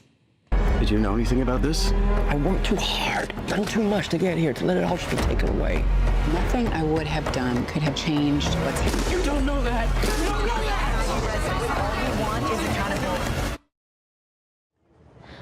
I don't feel comfortable having this conversation with you anymore. Not everything is supposed to make you comfortable. You can never tell very much from those The clips, teasers. they always give you the really, really good bits, and then you go see the film and go, yeah, I'm going to go and see that, and you watch the whole film and you think... When did that happen? The clip wasn't even in it. Let's talk to showbiz reporter Bobby Charlton, who's in Venice, thank you very much. Bobby, very good morning to you. Ciao, Dawn and Anne. As you can see, the sun is shining, but the problem when you go to these film festivals is you don't get a tan because the majority of the time you're sat in a dark auditorium devoid of sunlight watching some great films. And of course, you played two trailers of two of the films that have created the most buzz at the festival. The first, Begonia. I know I believe the correct pronunciation is Begonia. But of course, you described that it's about a CEO who gets kidnapped by two young men who are convinced that she's an alien. And the film is hilarious. Emma Stone stars as the CEO, and our audience may know Emma Stone from Yorgos Lanthimos' previous films, Poor Things. In that film, she won the Best Actress at the Oscars 2 years ago. And she also starred in The Favourite, another one of Lanthimos' films that also starred Olivia Colman. And Olivia Colman won the Best Actress for that film too. Now, it's very hard to predict whether Emma Stone will win another Oscar for this sort of film. It's very absurd. It's full of dark humour. And if that's up your street, then you should definitely go see it. It's one of my favourite films at the festival. But you don't have to wait long to see it. It's out in UK cinemas in October. And of course, the second film that you showed a trailer of is After the Hunt, starring Julia Roberts. Now, people may know Julia Roberts the most well from Pretty Woman. She plays quite a cold character in this film when a student of hers accuses another colleague of sexual assault. However, there is a reason for her coldness, and it turns out that Julia Roberts is actually carrying a dark secret. Now, interestingly, this film has been panned by critics, yet it's the best film that I've seen. And the criticisms vary, but I think the problem that people have with this film is the conversations that take place. It tackles the culture of victimization, and some have even said that it doesn't do a good service to the Me Too movement. Julia Roberts was questioned about this in the press conference, and she defended the film, saying that we've lost the ability to have conversations about things. But the great thing about this film is it's got everyone talking, and that's what a great film should do. Face you've seen there to date? The most famous face I've seen? Kate Blanchett. Tilda Swinton. It seems like everyone is here. George Clooney, Adam Sandler. It just literally seems like the whole of Hollywood is here. But they're all sleeping in this morning, I imagine. They've got better things to do on a Sunday morning, probably, than coming out to meet you. Look, Bobby, we've got to leave it there. Thank you so much. I'm glad the sun is shining on you. Try and go and get a tan. Thank you, Bobby. Yeah. That's the most famous person there is someone called Bobby Charlton at the end of the day. It is quite a name, I have to say. Yes, no one's picked that up. No, I'll bet everybody you meet picks it up. OK, Bobby, thanks very much indeed. Bobby. Enjoy the rest of the film festival. So those are two movies to apparently watch out for, but we'll be hearing a lot more about it. They do sound interesting, the Begonia one. Yeah, I wonder what Kate Blanchett's doing there. Is she promoting a movie? I don't know. Spoiler alert. Yeah. Sounds good. But all of those are going to be in your cinemas very soon. That one sounds like October, by the way. OK. Well, look, you need to go and rest your voice because you're on again. Yes, I am. I'm serving up lunch if you fancy something hot and tasty for lunchtime. I'm on at 1 o'clock. But thanks for your company this morning. OK. The Camilla Tominey Show coming up with Andrew Pearce.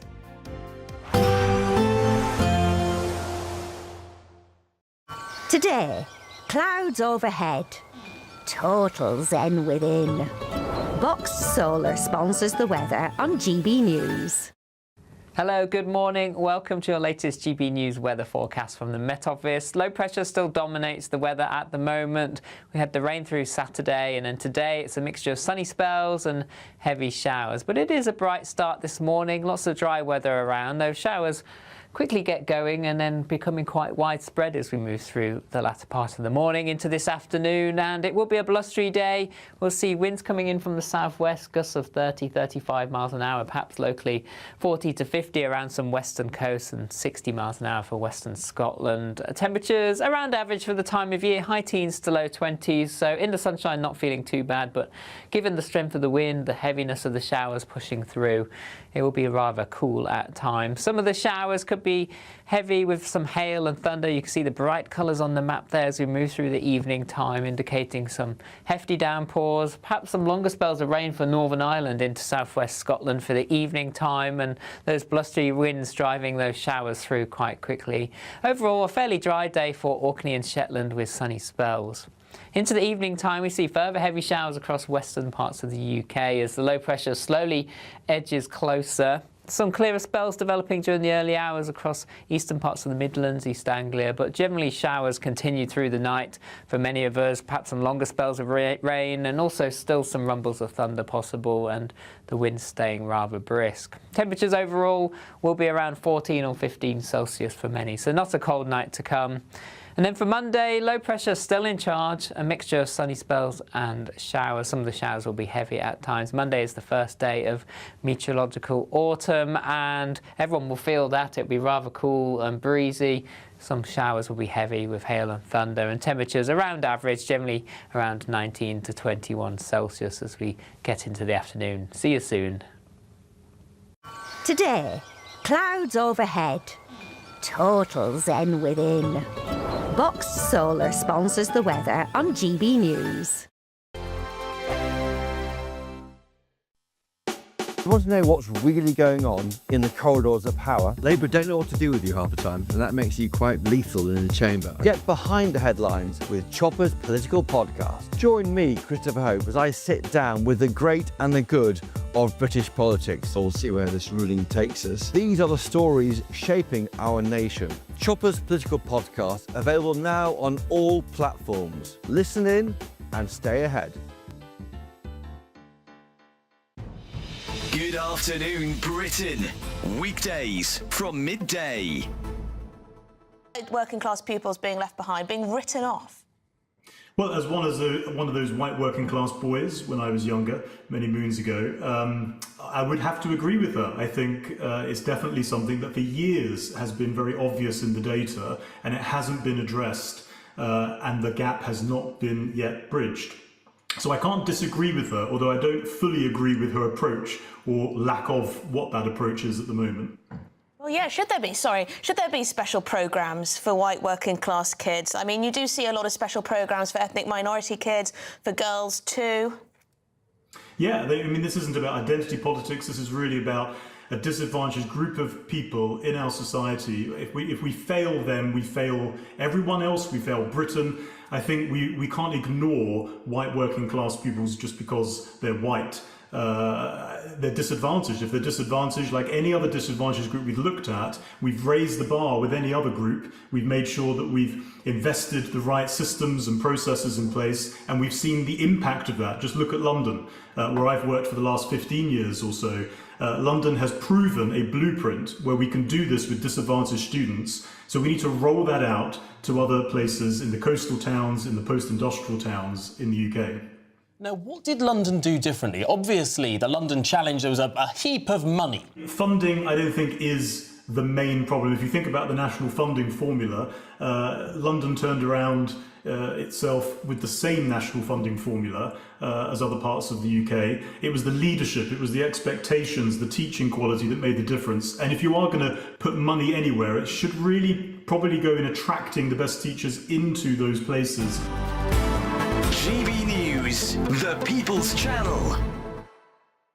Exciting news. Every Friday, my Patrick Christie's Tonight Show is going to have a twist to it. We're welcoming some special guests. You. That's right, on Fridays I'm going to be doing my show in front of a live studio audience because this show is about you and what you have to say. It's going to be the same big debates, same big topics, same big opinions.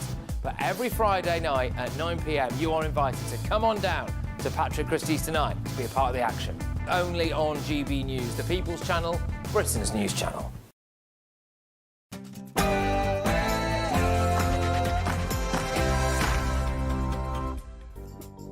Good morning and welcome to the Camilla Tominey Show this week with me, Andrew Pearce. Now, Parliament is ending recess, but politics never paused, did it? Here's what's coming up on today's programme. The Education Secretary, Bridget Phillipson, will join me in the studio to discuss school attendance and poor pupil behaviour ahead of the new school year. From the opposition benches, I'm going to speak to the shadow chant of the Duchy of Lancaster, Alex Burkhart MP. I'm getting his reaction to the Home Office winning its appeal against the closure of the Bell Hotel in Epping for illegal migrants. Deputy Leader of Reform UK, Richard Tice, is joining me in the studio. He's looking ahead to Reform Party conference in Birmingham, which starts on Friday.